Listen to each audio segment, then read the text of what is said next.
Oh, yeah. Oh, wow.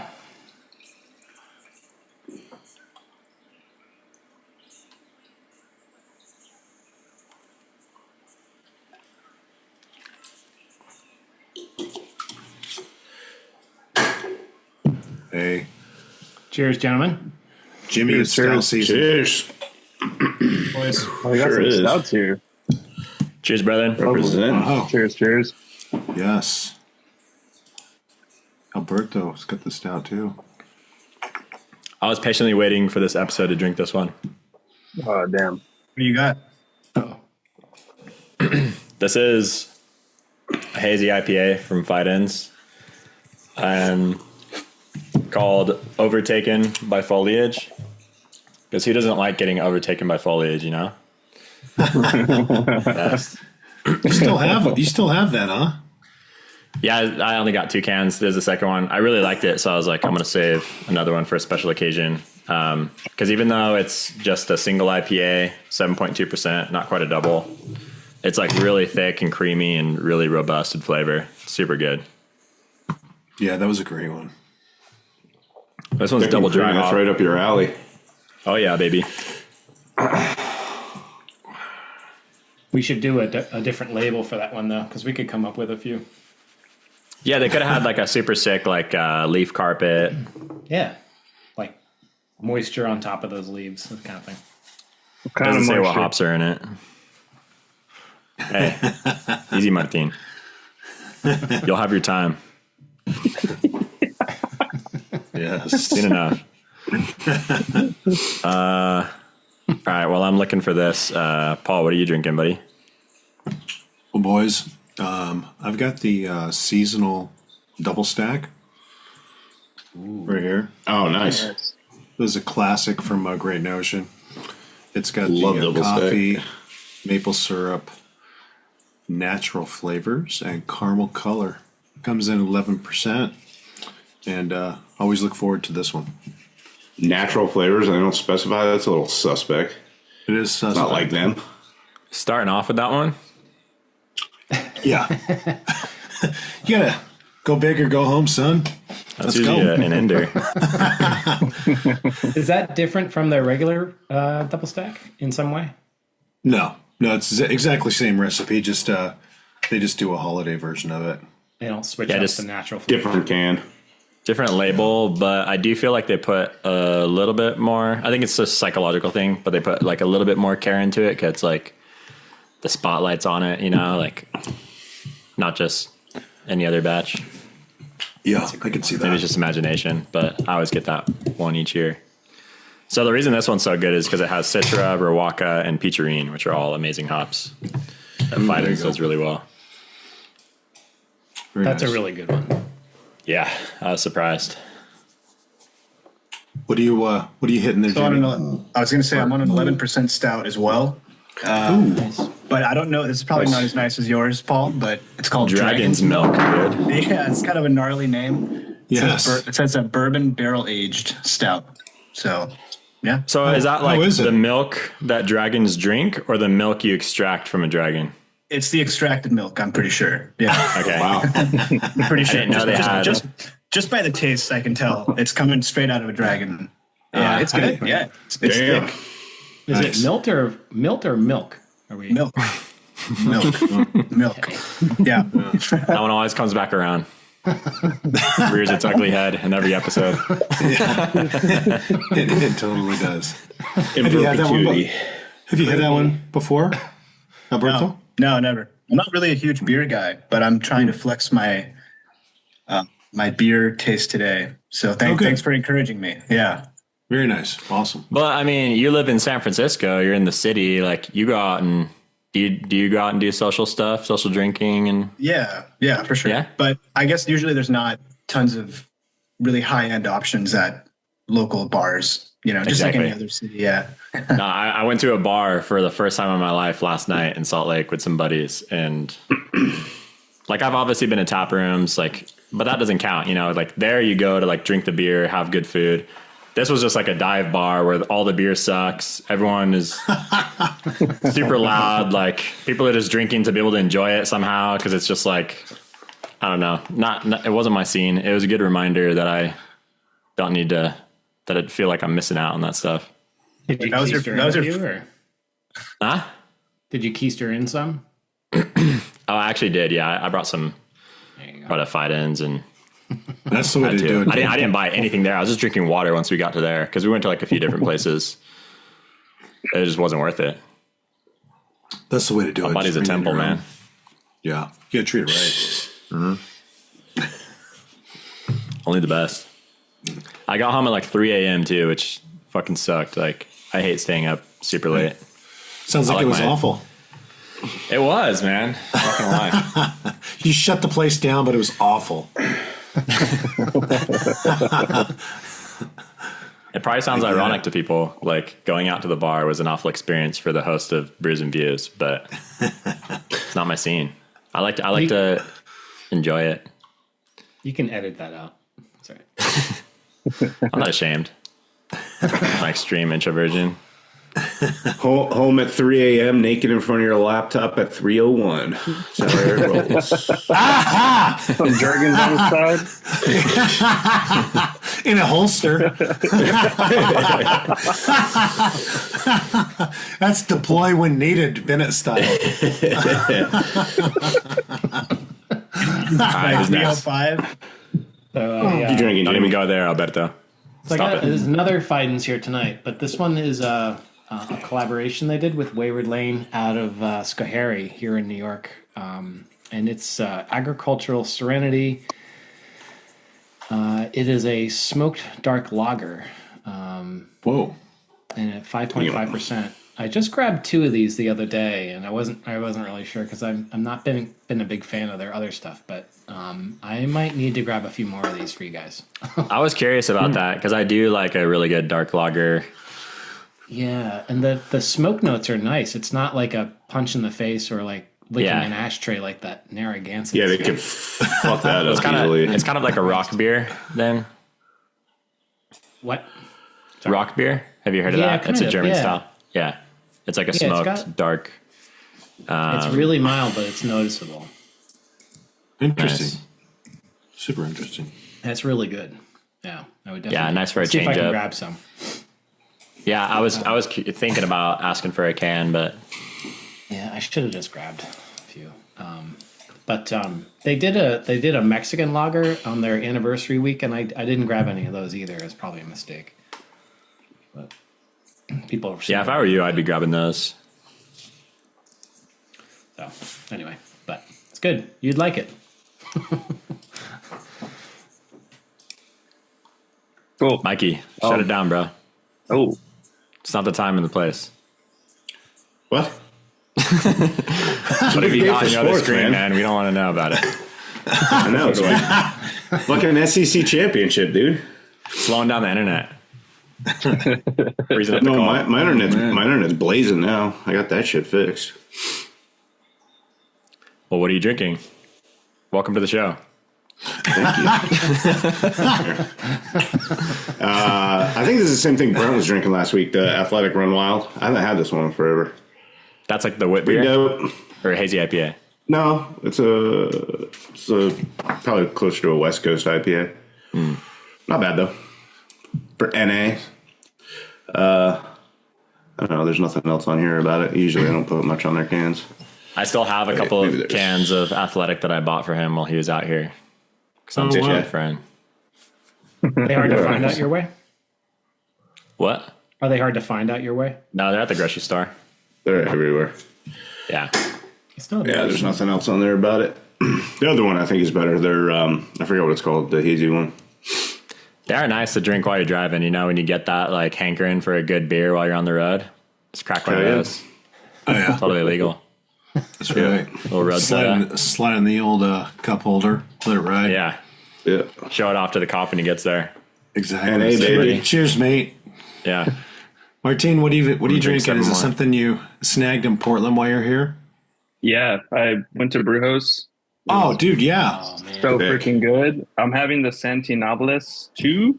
It's a collab with Root and Branch. Triple hazy. What is it? 11.1%. Delicious. Yeah. It should be illegal. to be that good. That one's so good, dude. Yeah, it's absurd. Same. Martin, I'm disappointed by your pronunciation of the name, buddy. You have no excuse. San Tinables? What do you want? Tinieblas. There we What do you go. want from me? Was that your favorite spot when you were in town? So far from Portland, yeah, it was really good because I had been to Great Notion before, and then I forget there was another one in downtown Portland that is no longer open that I thought was pretty good, but I think Brewhouse was probably my favorite. Yeah. Super good. Good. You don't know that word, tinieblas? Tinieblas? Yeah, No. it means fog, The more you know. like low fog. You're so back. Yeah, their stuff has been really amazing lately. Yeah, it's absurd. For So good. several months now. It's just, Yeah. and each one's like, it's not all like repetitive. Like each one has like a nice little twist on it. There's like a common kind of like thread through all of them, but man, it's pretty cool stuff. Yeah. Yeah. It's good. Yeah, I was impressed. I wish I could have brought another 4-pack, but that's all I could fit in the luggage. Shame. Gotcha. Well, thanks for coming on the show, Alberto, and also Martin. We'll have you back on at some point so we can introduce you to everybody in our audience. Our massive growing audience will be eager to know more about you. But I knew I had to have you on to help me roast Alberto tonight. Absolutely. You got the Hispanic double whammy. Yes. So there you go. Yeah, Eiffel Tower, this guy.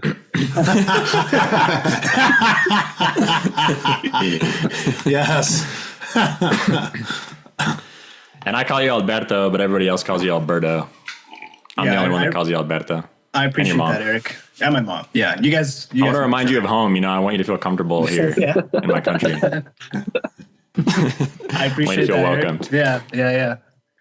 We can switch to Spanish, and none of these guys will know what we're talking about. It'd be great. Totally. Apparently, Martin won't even know what we're talking about either. Couldn't even read the damn can. Goblins? Yeah, please.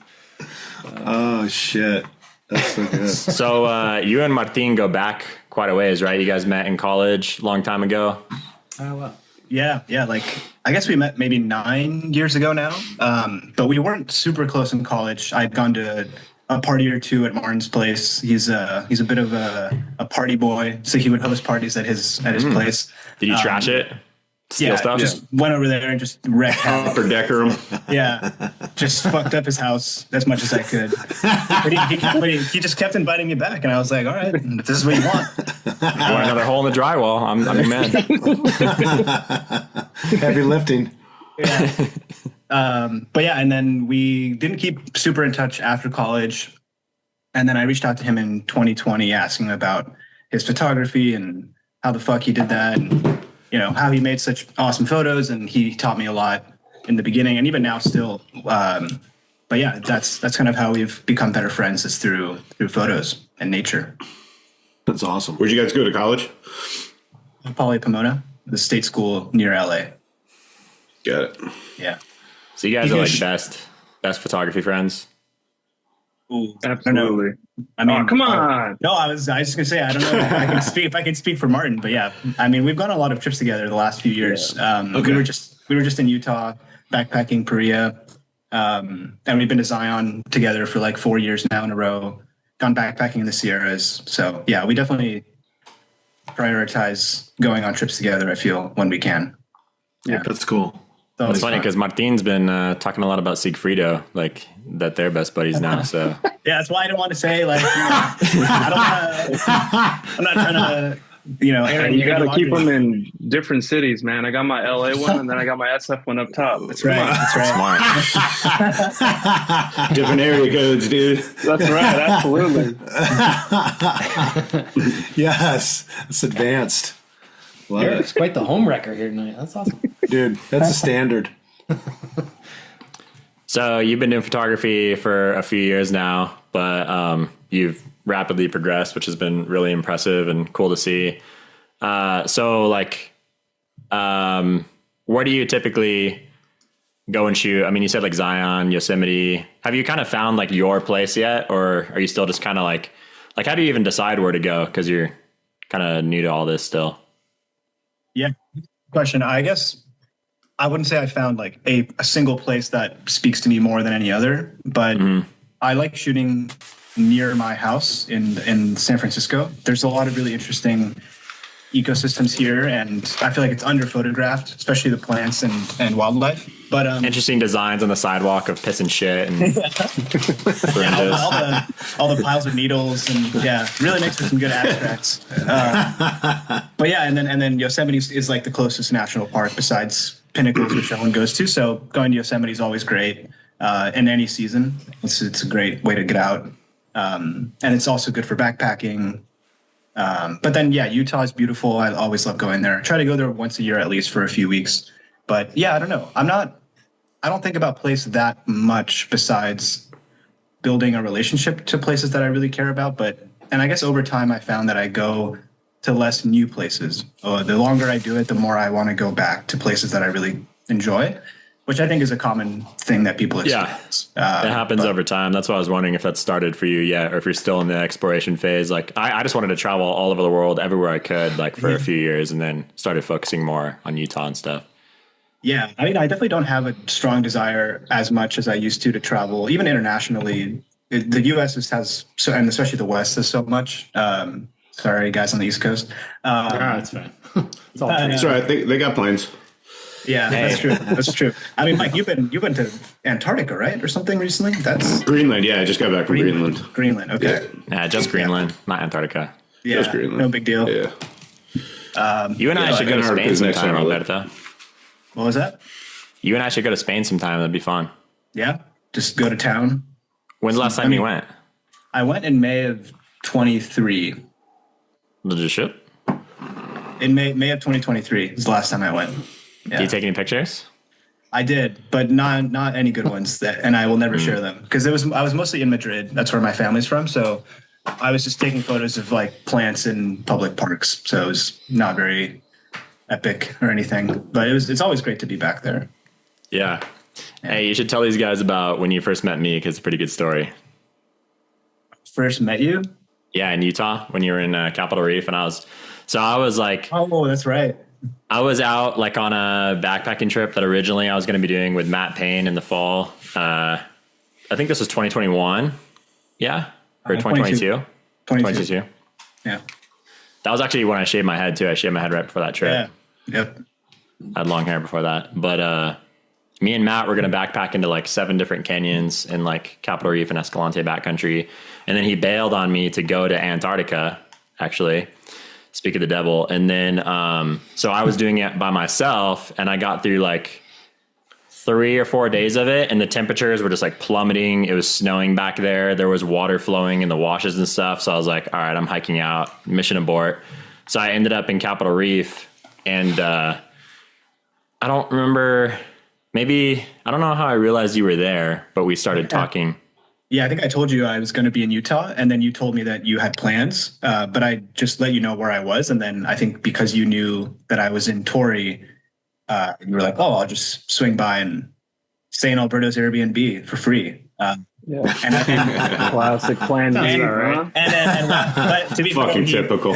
Yeah, but Eric paid me in beer. He brought out the good shit, and we drank beer and hung out. I removed stitches from his head. So it's kind of a very intimate evening. He slept on the floor right outside my bed, but I knew he was wanting to come inside, but I had to, it was the first time meeting, so I had to. I was the guard gentleman. dog. I was keeping watch, make sure nobody would harm him. Yeah, we're just like sitting and drinking beers, and then I was all of a sudden like, hey, can you pull some stitches out of my head? I couldn't do it myself. And I couldn't. Why did you have stitches in your head? That's irrelevant, but yeah, I needed somebody to help me. Bullshit, it's irrelevant. Why do you I feel like there's a story there. I live a crazy life, man. I got scars, battle scars, wounds everywhere, man. They all got stories, but right now is not the time or the place. All right. The belt broke, you fell from a rafter. Not the first time, won't be the last. Yeah, then we went shooting the next morning, and it was like super, super cold. Everything was frozen, and we were shooting ice. And I was shooting like all this sick ice, and Alberto was wandering around like, what the hell are you doing? I was like, why aren't you shooting? And then I had my tripod set up, and all of a sudden Alberto's like, dude, wait, watch out, dude, like freaking out. And I turn because I feel like somebody's like chucking a baseball at my head or something, or like some animal's going to attack me. And my camera just falls over and like smacks the ground because like, I guess it was like starting to tip over, but he didn't say like, Eric, grab your camera or like anything that would make sense. He just made me freak out and like look the other way, and it just fell and like smashed on the ground. Broke my lens head and stuff. Oh, that sucks. Playing deep chess. I wanted to get that ice, and I needed you out of contention, so I freaked you out on purpose. I kept shooting though. Yeah, solid move, dude. It's hard to take me out, dude. Yeah. Disadvantaged. Yes. Yeah, that was a good time. Though. Distraction. Yeah. Yeah, and then we've done a few more trips together since then. Also with Martin. Yeah, Redwoods, the Winds. Oh yeah, the Redwoods. The Redwoods. Good times. All right, we'll talk about that in a little bit. Let's let's start looking at some stuff. We got some things we want to ask you about, man. Oh yeah. Oh shit. There it Oh, is. fuck. There you go. Look at that. Oh, dude, what is this? So yeah, Shit, is this like your BDSM mask or? Is there a ball gag in there? I don't know where Martin got this photo from. Yeah, it's my wilderness BDSM setup, and I always bring it when I go with Martin too. So that's why he had this photo. He's very familiar with my setup. But yeah, it's a half body mosquito net, which is one of the nerdiest things I've ever purchased, and also did not work very well. So it's like a full torso, like a long sleeve. Yeah, with a hood that looks just, and it has a zipper. You can kind of see it between the backpack straps. Nice. So you can like unzip it to, I guess, put stuff in your mouth. Yeah, of course. Like food. Like food. It reminds me of Like a ball gag. It reminds me of Bennett's leather mask, but different. Yeah, I have a backpacking version of that one too.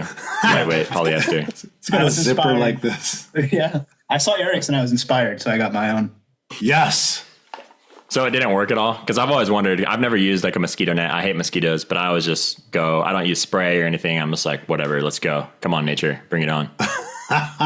It didn't, I mean, I think it helps for your face, like your cheeks and your forehead and stuff. But other than that, not really. Like you were still getting bit through it? Yeah. 100%. I mean, it's like, you can see it see through. I mean, I don't know why a mosquito can definitely poke through that. Oh yeah. Yeah. So Why didn't you bring this to the mountains in our backpacking trip? I wore it here and I realized it didn't do anything. And so I haven't used it since. This is the only evidence that it exists. Well, glad we It have was it. one and done. Yeah, exactly.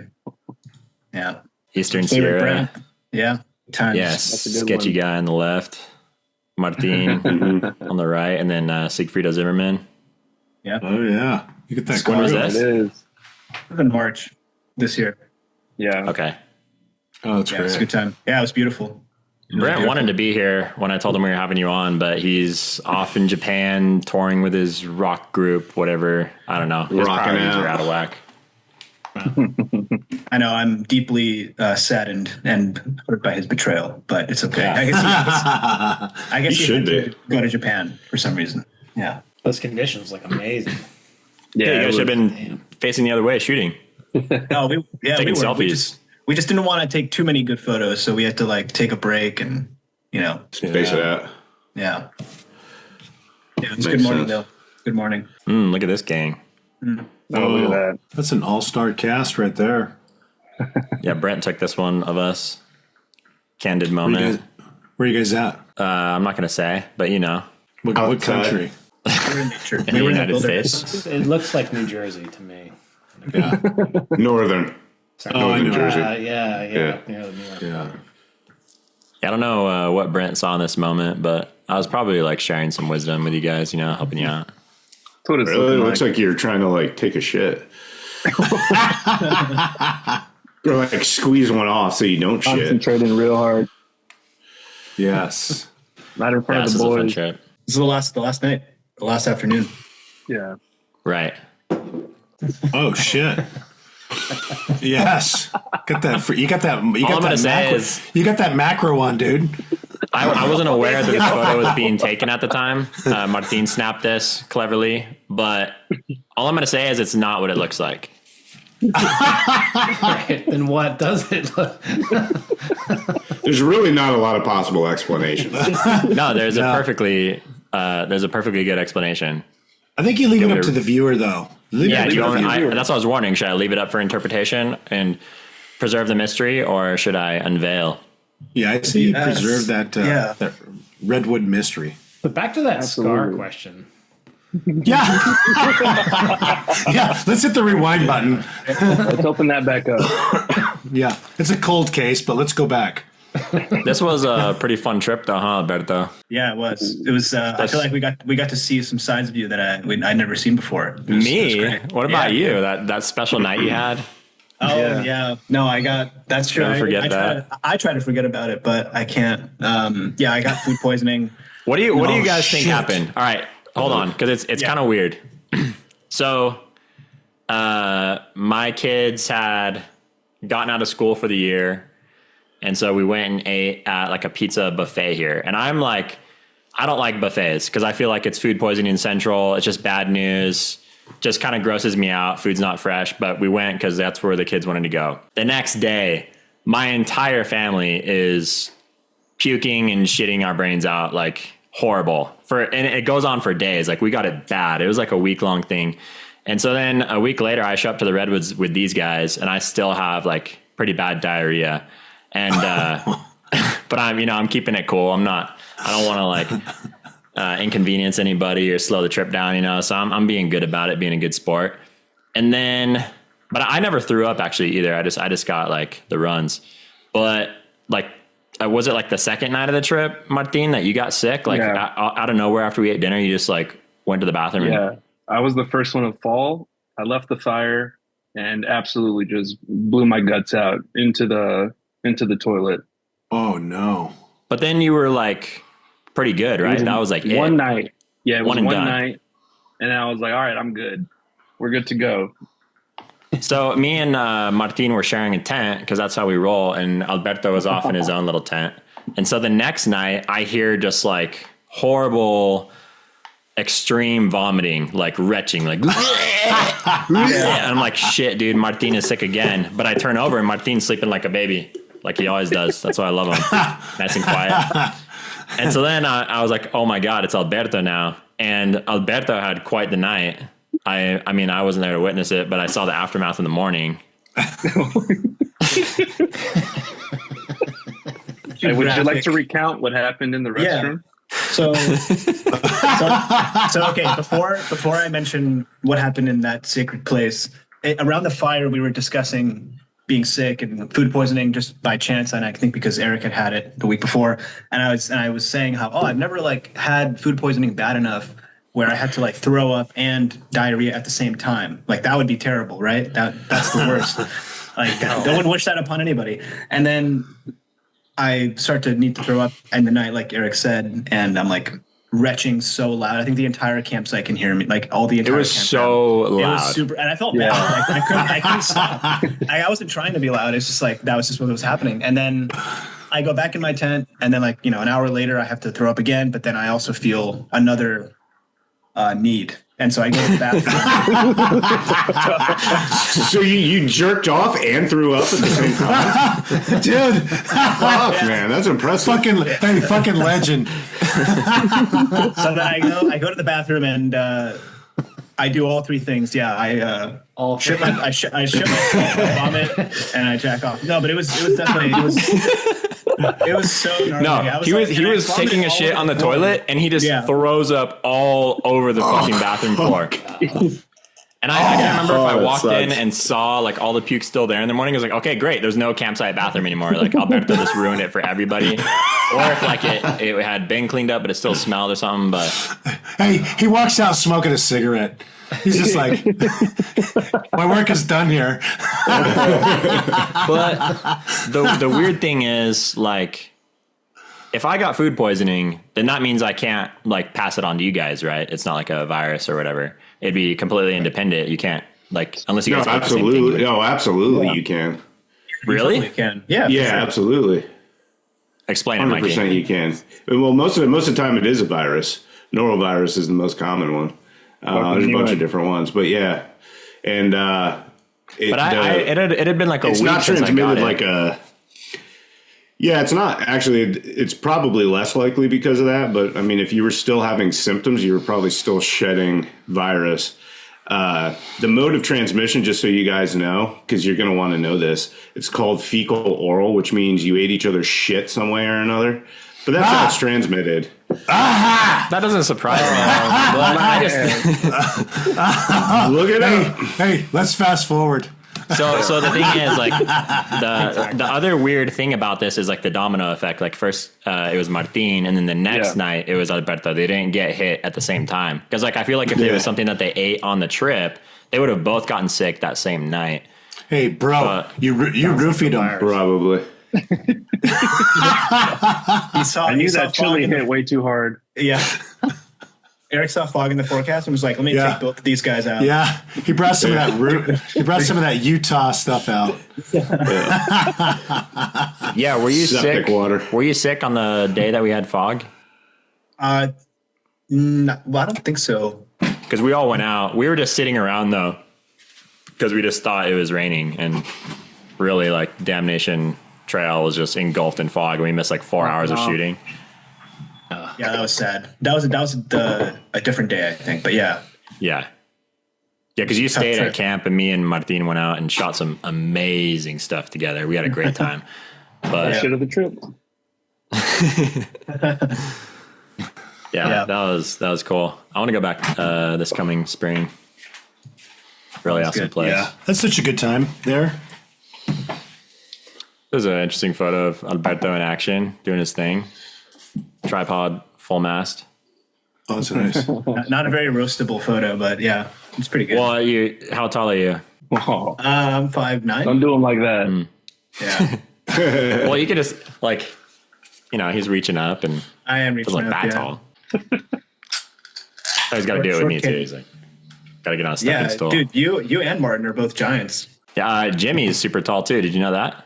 No, I didn't. How tall are you, Jimmy? Jimmy's a savage. Yeah, 6'4". Woo! Wow. He's the leader in the clubhouse, I Back in think. Yeah, no. My goodness. Gentle giant. At this point, it's like I'm starting to shrink, if anything. So Hunching over from carrying all of our beer from Fidens. I remember once, I'm way sending my back, PT bill.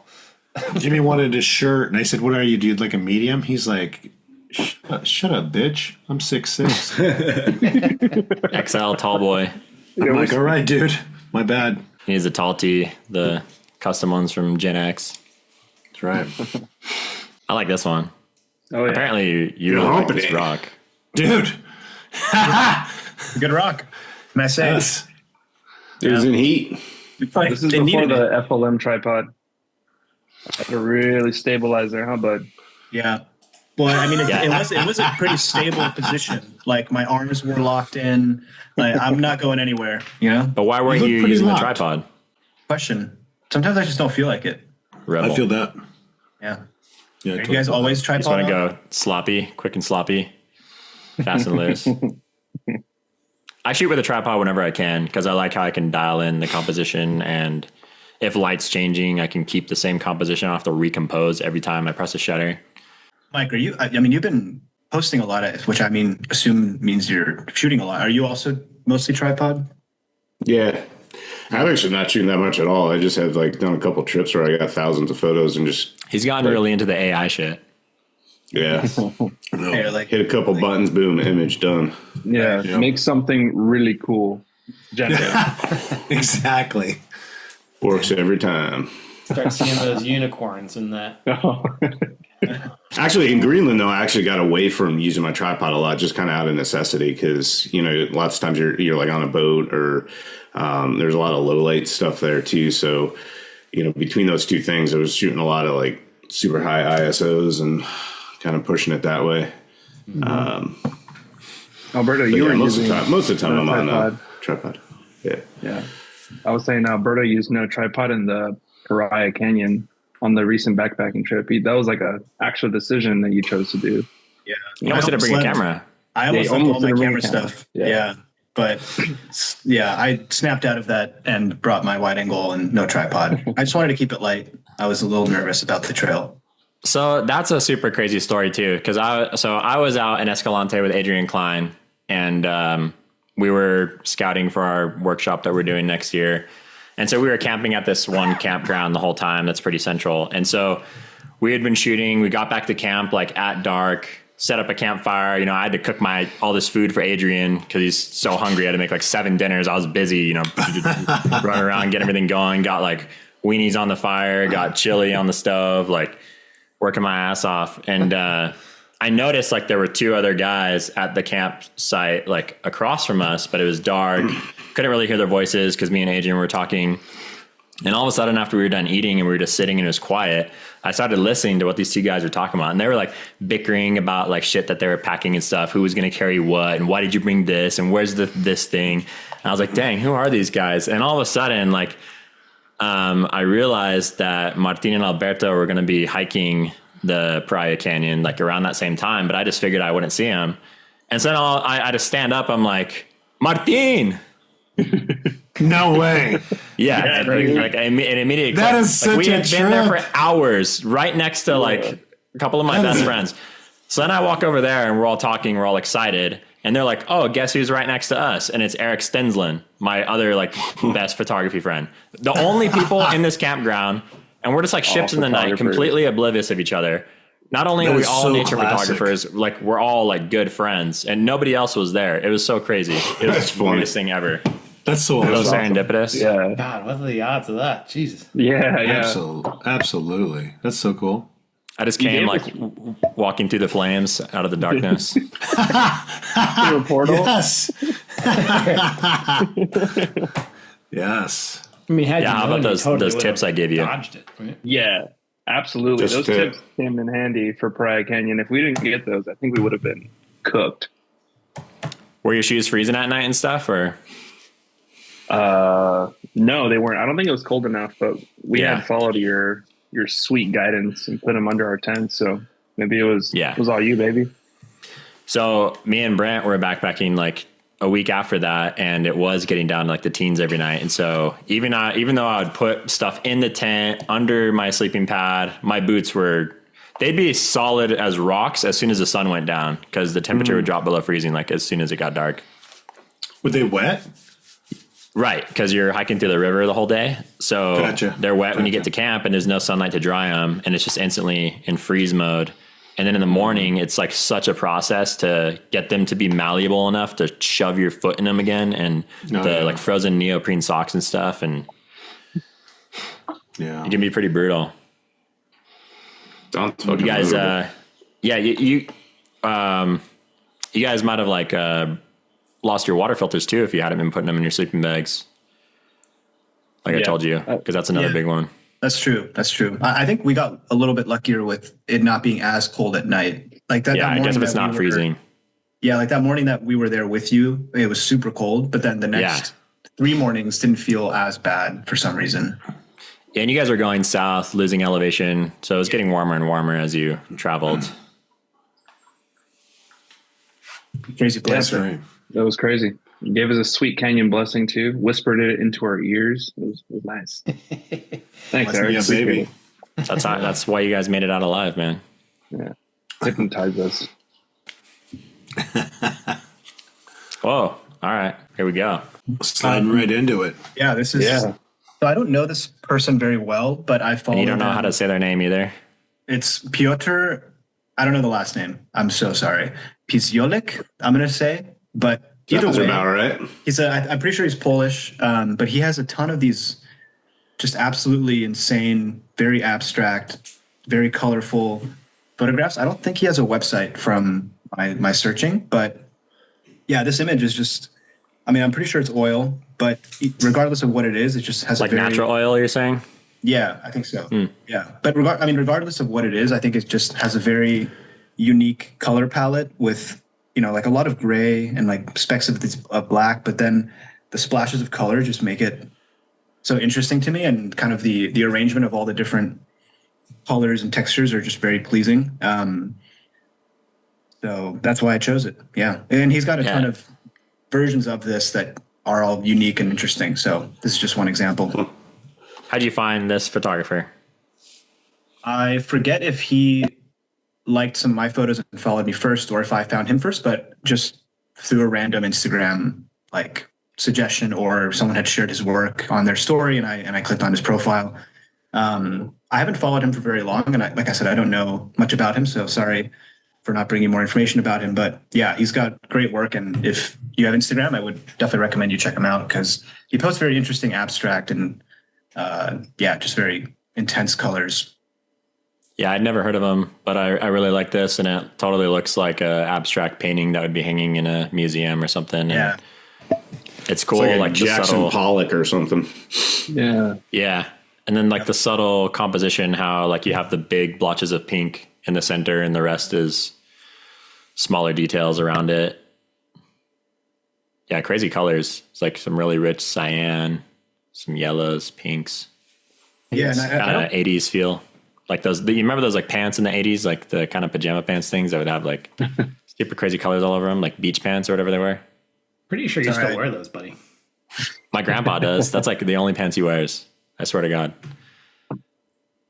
I wasn't you're around muted. in the 80s, but Probably better that way, but I mean, Like those gym pants, like those muscle pants. yeah. Total like California, Southern California vibes, like Maui and Sons type stuff.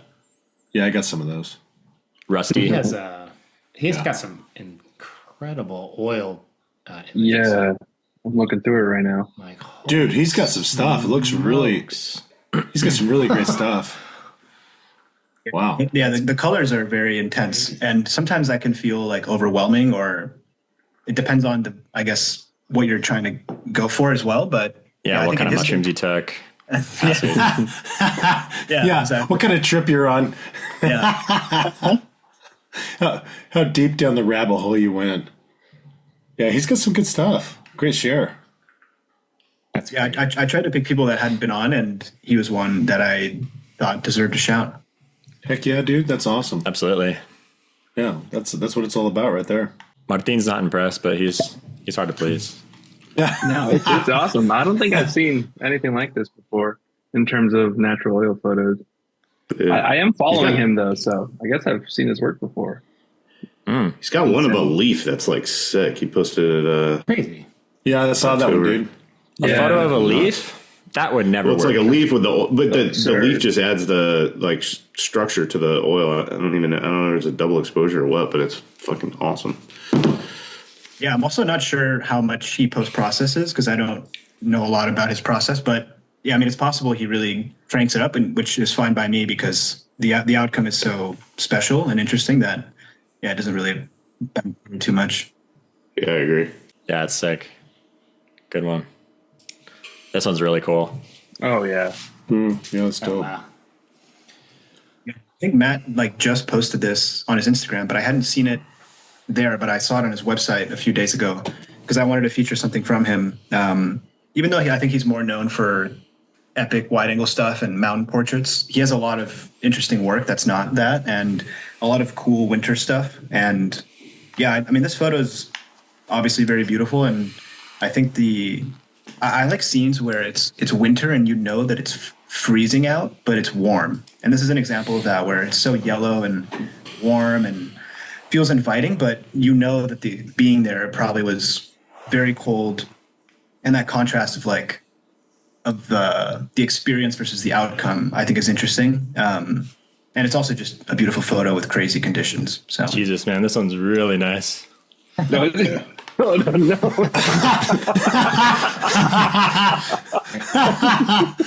do it. I'll do that later. Yeah. I'll contain myself. Video goes Eric dark. bought the prop. It was ready.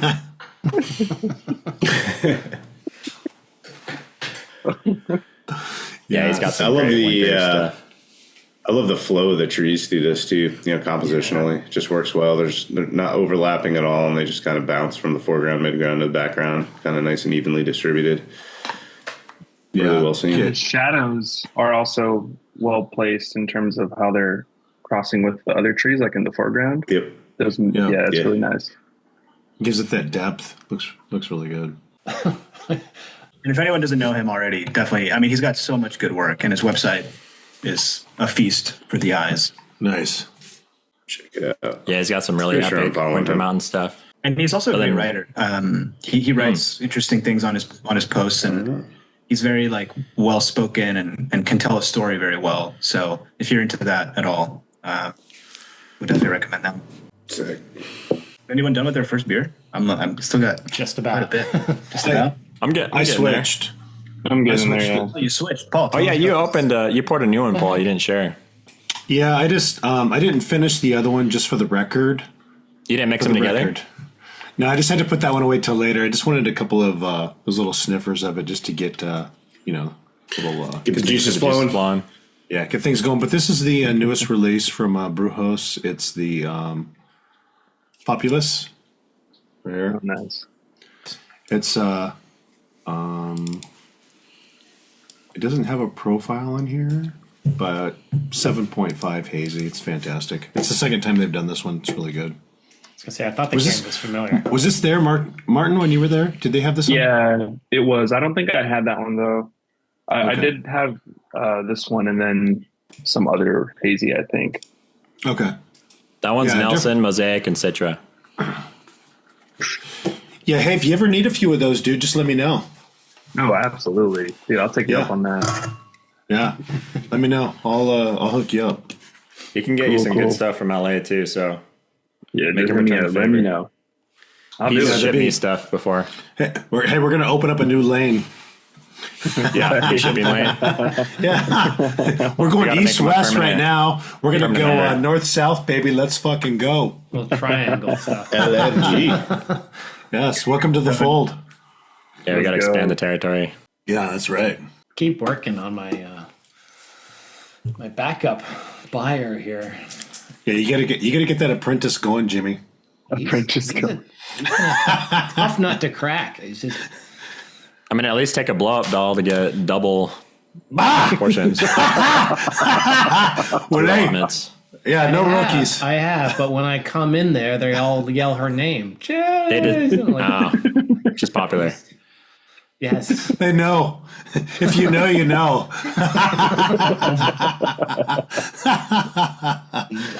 That's a good my God. side hustle though. Get free beer. Oh hell yeah, dude! This is sick. This is such Yeah, a speaking classic of epic winter scenes. image. Yeah, this Real is nice. epic. Man, this is good.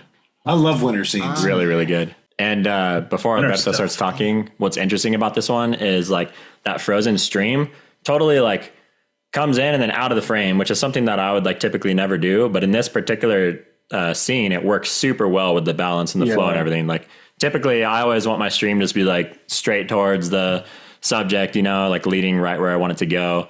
But this one is just like a little like U-turn bow shape, but it totally works super well with the rest of the scene. Yeah. It's almost like Talking a about your urine non-aggressive, stream. It's going right where you want it to go. yeah. Yes. Sorry, Martin, what were you saying? No, I was saying it's almost like a non-aggressive arrow. So rather than it just pointing to the scene, it's just kind of like suggesting you to look that way. At least that's how I was looking at it. And that little small branch in the bottom right, just kind of pointing that way too.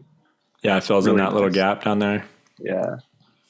I don't see him on Instagram. Did you pull him off of there? Yeah. He's on I think Instagram, it's- yeah. Yeah. His first. I think I actually misspelled his first name when I sent it to you, Eric. It's M Has an A H. T.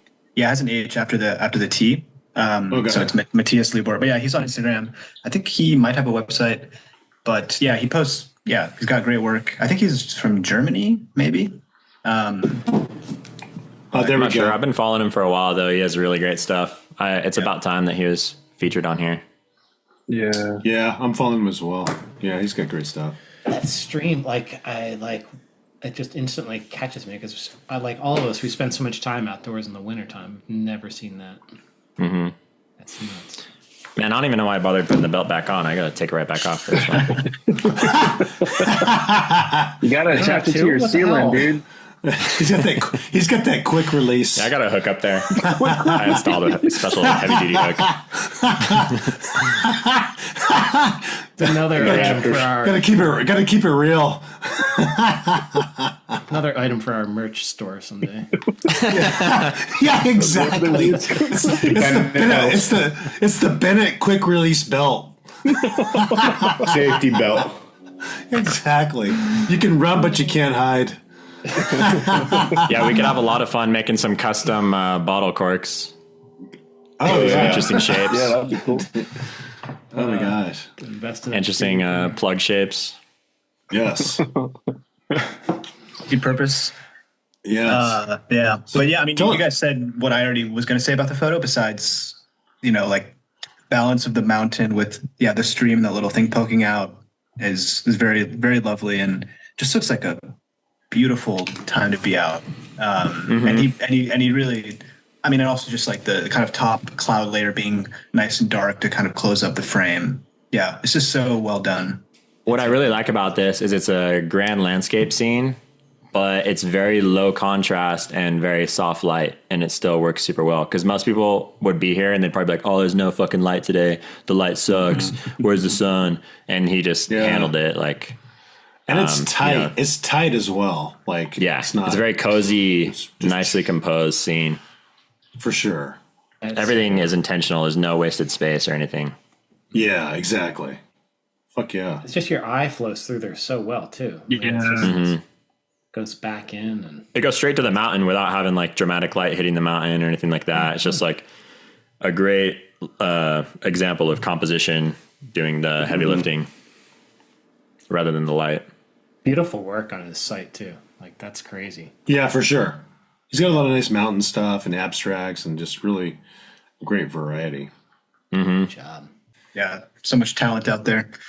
This one's super insane. There we go. Dude, what the? Yeah. It is. This is, I don't know his last name because he doesn't have a website as far as I know, and his Instagram just has his first name, but he's from Denmark, and he makes really cool abstract stuff and intimate scenes. And yeah, this particular scene, I don't know what is happening. And I love images like that where I can't comprehend not even how they did it, but just what they're even looking at. And yeah, especially the back third, really like the Right. like the top half is just like completely insane to me, and I can't quite make out what's happening, but it's also just very well done, very interesting, unique perspective. It's amazing how it has these three different sections, like Yeah. the blue ice shapes in the bottom third, and then in the middle, like the dark ice shapes, and in the background, those like bright lines, like ridges or whatever, and it all flows super well together. But it's just like kind of like gets more complex from bottom to top. And yeah, it looks like ice to me, but the stuff in the back is, I don't know how you're getting that like super high contrast, because it looks natural, like it doesn't look forced, but Yeah. some kind of interesting lighting phenomenon. I also love Monday reflections from my local harbor. Yeah. That's all he That's just says. water. So I wonder if those are, I wonder if those like lines are like slats, like in a dock or something like that. I don't know. It's probably reflecting whatever's right above. If it's a harbor, there's Way to probably spoil tons the of magic, structures Mikey. there. But has Hey, it, man. like there's Our fans deserve to know. That's right. Yeah, we're going to before Mike cover. was gonna say that, I was thinking like it looks organic but also mechanical. Like, and then Yeah. Mike chimed in on that. I was like, all right, that makes sense then. But it's really pretty wild. Kind of like It's a got some Mike really great Curry stuff. image. Yeah. Yeah. Yeah. Stuff's awesome. specks of the reflected light on the top third in the middle section, kind of Oh, dude, poking it's so out good. between it's so like cool. the patches of water in between that black ice or whatever that is. Such a nice detail. Yeah. It is. I just Just had one of those pulled it. last night, Jimmy. That was one of the ones that I keistered into the event. Yeah, this is from Parish Brewing. It's DDH Ghost in the Machine. Oh, yeah. Yeah, we've had that several times on here. All Citra. Yeah. I shared one with Alberto and Martin in the Redwoods. Did you guys Yeah. like it? Oh, insane. Do Yeah. you have that photo, Eric, of all the beer we killed in that? Yeah, I'll in throw that it into beer? the episode. I should have put it in the slideshow, but that was pretty damn. epic. Yeah, you brought an insane selection. Yeah, that was Take so care of my good. boys. That's how we roll, dude. Oh, dude. I need to roll with We you all guys. fuck around. Yeah, it's on when we get it. When we get it, it's for sure on. On and popping. Oh, yeah. You need to send me like a package of like 24 beers or something, and he was texting me all throughout, like, oh, like, let me know when you get it, and like immediately put it in the fridge. Like, you have to be there when it arrives. Like, very serious about making sure. We're that in we have- California. It's pretty warm, dude, and I didn't want it sitting around all day on your porch and have to have some homeless guy run up and steal it or something and sell it for crack. Or I don't know what's gonna happen. Piss it out on the sidewalk. San Francisco left a very bad taste in my mouth back in the day. I'm not a told me fan. that your car got broken into and all your camera stuff got stolen. Yeah, everything. And I was like, Dude, when I was that's so first bad. starting out, I was like poor as fuck. So I was like, okay, that's it. That's the end of my career. That was fun. All his cameras, all his belts, his leather masks, everything. The whole kit. The whole kit. The least of Taken. it. So not only did he lose the photography, he lost his side hustle as well. Yeah. So it was hard to All make in money. one fell swoop. Like, how am I going to make money without my tools and equipment Yeah. to buy that what camera you gear call 'em? again? You know, Exactly. stealing my uniform. And That's exactly, dude. That's exactly it. Oh my god. Too funny. I love it. have you had any issues with theft or anything in SF? No, I was actually going to say that I live in a kind of more secluded part of San Francisco. Like, I'm Yeah, I went to your place. Yeah, I'm like a 20-minute walk from. You brought me home. Yeah, well, yeah. I'm like a 20-minute walk from any grocery store or like bar or anything like that, and so there's not really anybody here that doesn't live here. But definitely there's certain areas near me that are like the viewpoints of the Golden Gate Bridge and stuff like that, and there's signs saying don't leave anything in your car, it might get stolen. But I've walked around with my backpack with my tripod and camera, and no one's ever bothered me. You still going to In and Out like every day?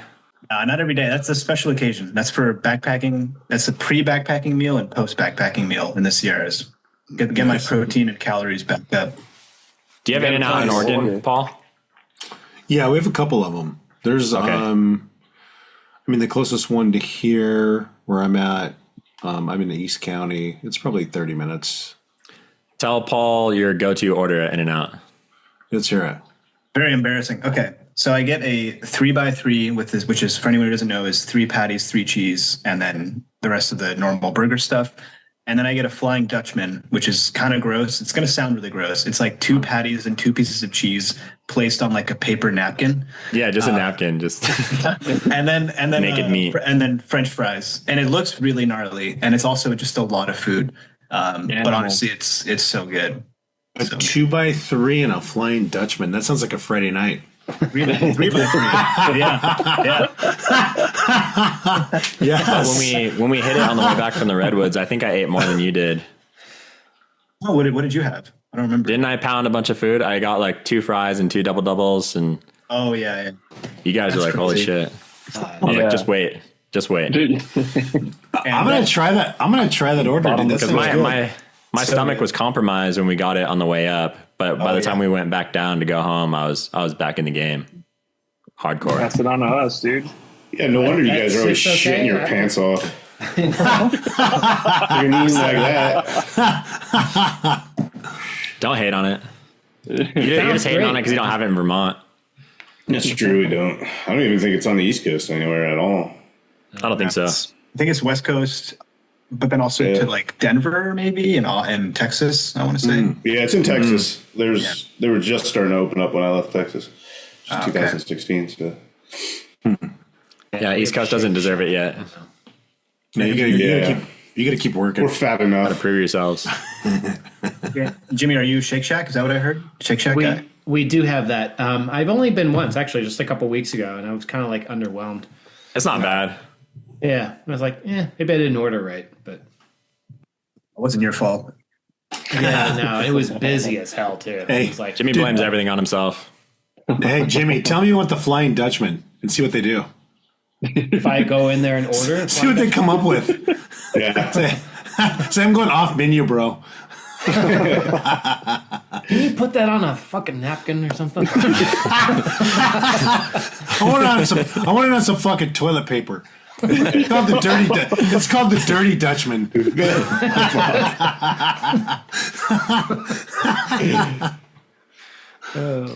Okay, I'll Really do cool it. image. I'll record it when I go in. All right, let's go. This one's Shit.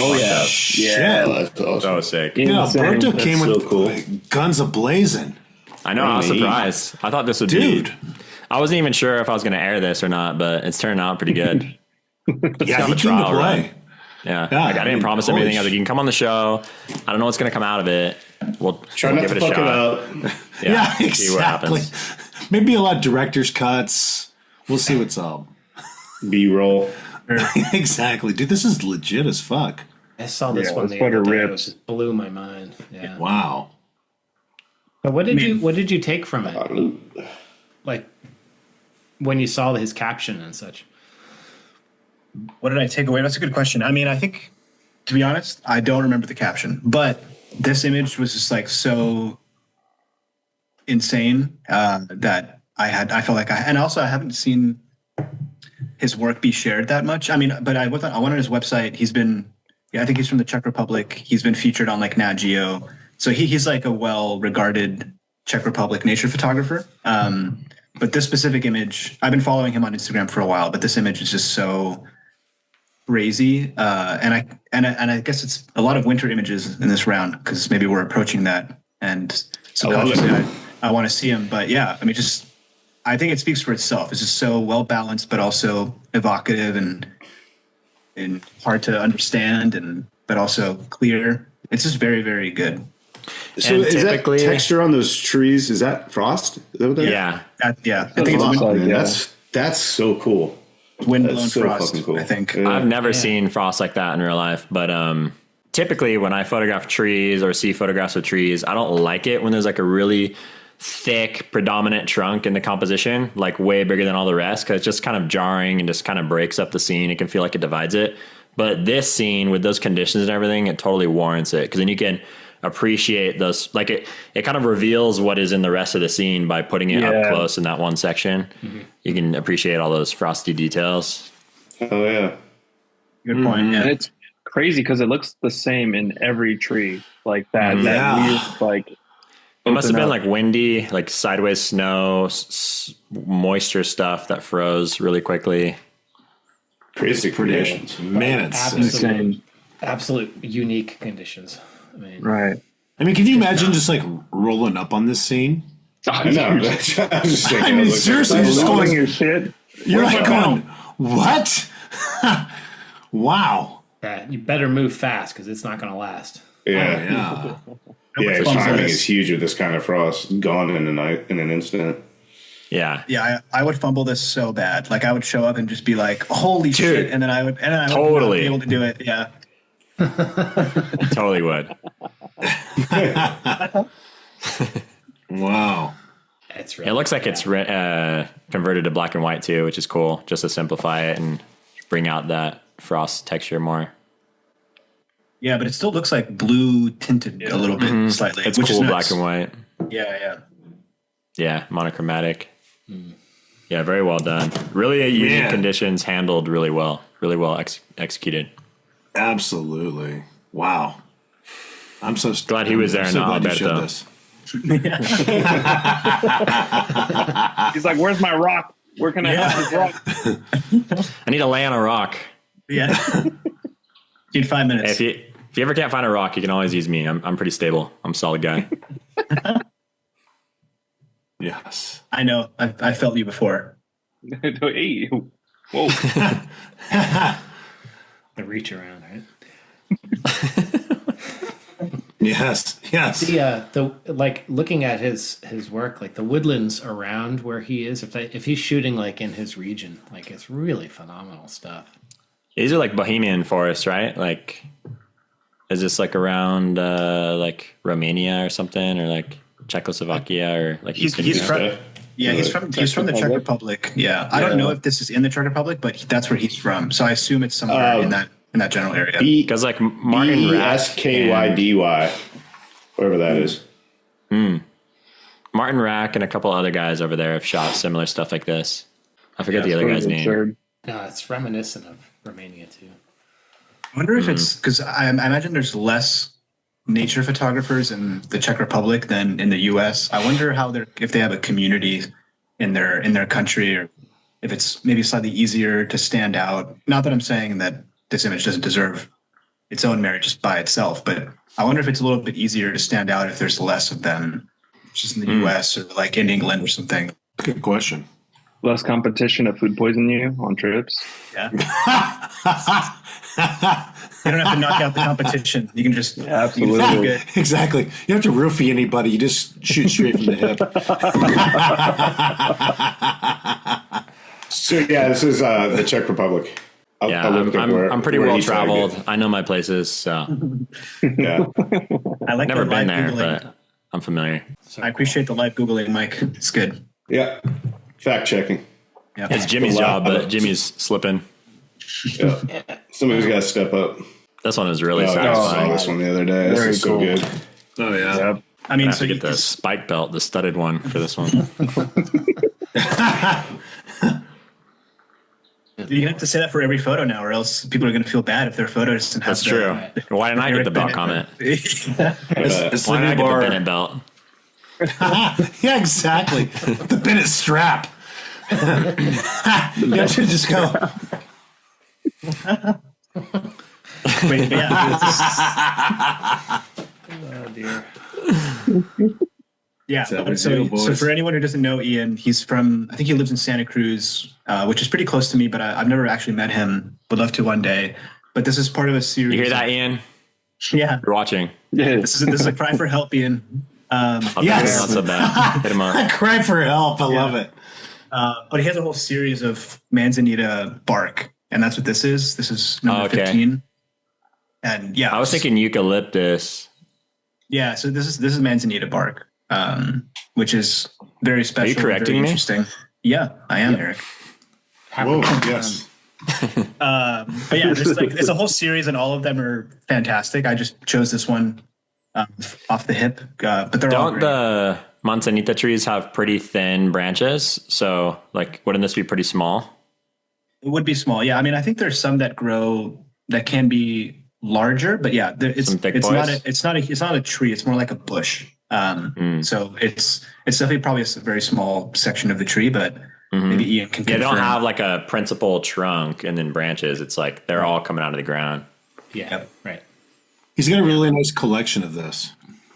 Yeah, and I really like that about his work. He has another one that's bark from, I don't know if it's like only eucalyptus or if it's other kinds of trees, but it's like a bark series that's super. Yeah. We Super shared one good. that was all driftwood. I think it was That Sarah might be Marino's it. episode. Yeah. Got it. Yeah. Yeah. And, That was really and, amazing.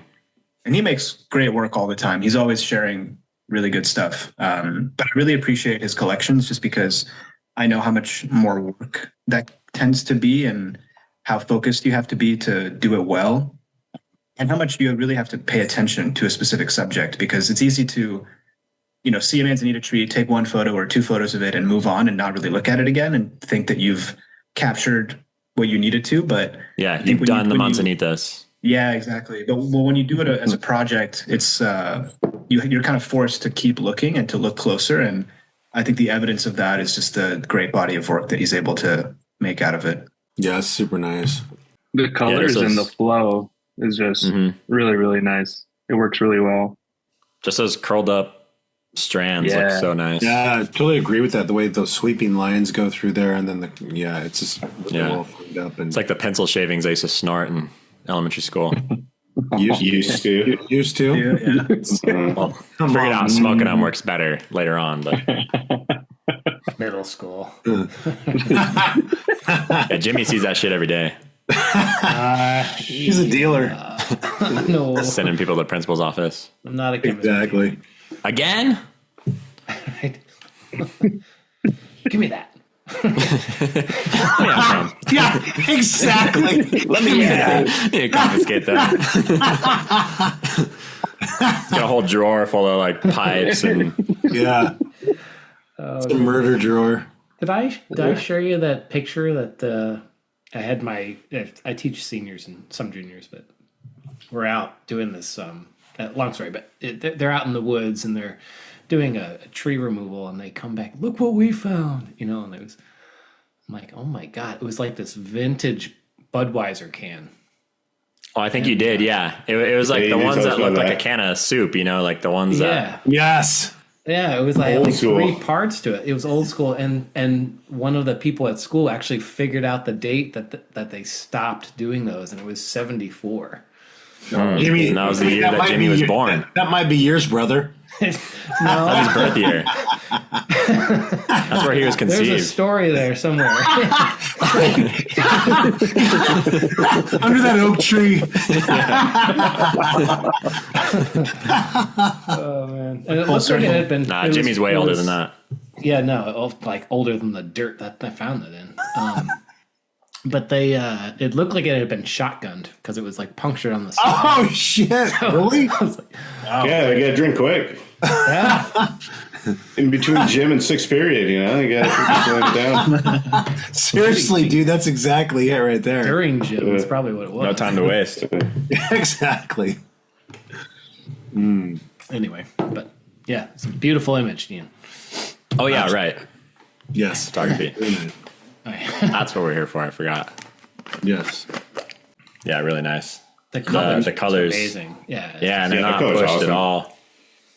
Crazy, like Just enough. the few like just small chunks of yellow that look like perfect rectangles on the like. There's one on the left side. Oh, yeah. It's just like what? Like, how does that even happen? Yeah. Yeah, it's kind of an inorganic shape. Geometric. But just like the previous image, like the texture here, like you can feel what that feels like, and the texture on those trees with that frost was just insane. So Yeah. delicate. I'm a big texture guy. Love texture. Nice. Just nice to like feel the image through the screen. Yeah. You got there, Eric? Well, I guess Martin is over. Oh, there he is. Thought he was done. I thought he took He's off. like, fuck Yeah. this, see you later. He's like, I'm going to keep the camera rolling, but I'm fucking out. No, I had to get another beverage. Good man. There you A go. little Common Betty. Space Stress Dissolver. It's a strawberry lemonade soured ale. It's a 5%er. Nice. Nice. I need after finishing that brew. Sounds cute. You know, Cute little sour ale. I'm feeling it right now. Stop it. You know how we do over here in SoCal. Come on. Stop it. So cute. Did you say that was a smoothie, Martin? No, it's not a smoothie. I think You it's can't get just, smoothies in Southern California. You can't? Not really. It's not a big thing. That's You know where East I went, Coast. Eric? A week ago, I went to Claim 52 in Eugene. Oh, you've been to their tap room? How was it? I just went there. It's called Claim 52 Kitchen. They have food and stuff. Dude, they got a list of in-house smoothies there. Like pages. Oh, shit. Page. unbelievable. That's cool. Were they all good? Like, did you? Yeah, I tried a couple. It's kind of weird to drink those with food. Yeah, I tried a couple of like just short pours just to try them out because I hadn't I never Right. had some of them and it was good. They're nice Nice. hazy. Their classic hazy they have on tap is called Fluffy. It's pretty good. Yeah, I've had that one. All right, bitches. What do you These got? barrel aged syrup sandwiches from Equilibrium. Jesus, Paul helped me Christ. get these. We spent Yeah, way figured too much it out. fucking money on these bottles, but haven't Oh, regretted dude. it. Dude, How much were they? It was over $400 for Yeah, but- like 12 bottles. that was a Goddamn. good Six each? selection though, dude. Sounds worth. Dude, that It was a like good- It was like a 1:30 a.m. decision over text messaging. Pretty This is impulsive. the best kind. Yeah. dude, they've been heaters though, every one of them. Have you tried this one yet, Paul? I have not. Okay, I'll give you the lowdown. So this Yeah. one is maple syrup with Mostra Coffee Ghost Bear coffee, which is really good coffee, by the way. I order that stuff all the time. I just got some Mostra coffee today. That looks really good. Some Ethiopian stuff. Martin is like total coffee snob. We'll get into that when we have him back on. Absolutely. That's a whole can of worms that I want to open right now. Love the The coffee. maple syrup, Ghost Bear espresso coffee, and marshmallow. So pretty simple, just three things. But it's 14%. Good. See you, Good Eric. heft. It was nice knowing you. Yeah. Seeing the bag. Be on the other side. So That's pretty damn good. the master shipping department got those out to you. Yeah, we didn't have any issues. I just never got like a confirmation, but then eventually they were like, "Oh, it shipped," but it did take like maybe 2 weeks total to land on the door at Paul's house. Damn, that's really nice. It's not too crazy. It's really smooth, and I'm gonna finish. So I started watching Fight Club before this episode to get all fired up. I haven't seen it in a couple of years, so I was like, it's time to Gotta reinitiate myself. Yeah, exactly. Fuck, if I knew that, I would have worn my Tyler Durden robe. Oh shit! I didn't know you have that. Oh, he's got it. Yeah, dude, I've worn it on the show before. I kind of got like the couple Tyler times. Durden like hairstyle right now. I realize just there kind you of go. does this as it grows out. But yeah, I'm gonna finish watching it after this and finish this bottle. What are you taking that hair? Are you going back to the Promised Land, or are you doing the Lord's work? What do you mean? What the fuck are you talking about, Paul? Hey, speak Spanish. I'm just gonna be at my house having a nice quiet night in because dude, the thing is, like last night at that bar, it was so loud and like it's like the reason like the only thing to go do at a bar is like go with your friends and drink beer and talk and play pool. But it's so fucking loud because everybody is in there drinking beer and talking. You can't hear shit. So you say something and like, what? And you have to say it like 5 times in a row. And then I lost my voice last night like so quickly because I'm not used to like fucking yelling nonstop. And like, you can't do like what it's made for. I was like, this is so pointless. And my other friend too, he's like, I don't even know why I do this. Like, there's just, this is what my friends do. So this is how I stay social, but it's not even worth it. And I was like, yeah, like come back to my place, bro. We'll have a way better time. Sounds like you're getting old, man. Sounds like yeah. I'm getting up there. Music's too loud. Getting some crow's feet. Being outside doesn't help. You know that. Being outdoors, it wears you down. You're a weathered old man. Yeah, got fucking leather skin. Speaking of leather, This one is sensual, erotic. What's that rock trying to do? I don't know. I mean, Alex is a great guy, great photographer. He's got less on his Instagram than he does. Like, he's produced much more than he's shared. And so I had to ask him to send me some of his latest work so that I could feature something recent from him. So this is like unreleased? I think so. Maybe he might have. Well, it's released now. We're releasing it for him on the show. This is the debut. This is Widely never released. before seen. Yeah, We're getting Oh a my sneak God. peek. the dat piff Yeah. of like That'll be the photography. headline. Yeah, Alex Jones drop on Brews and Views.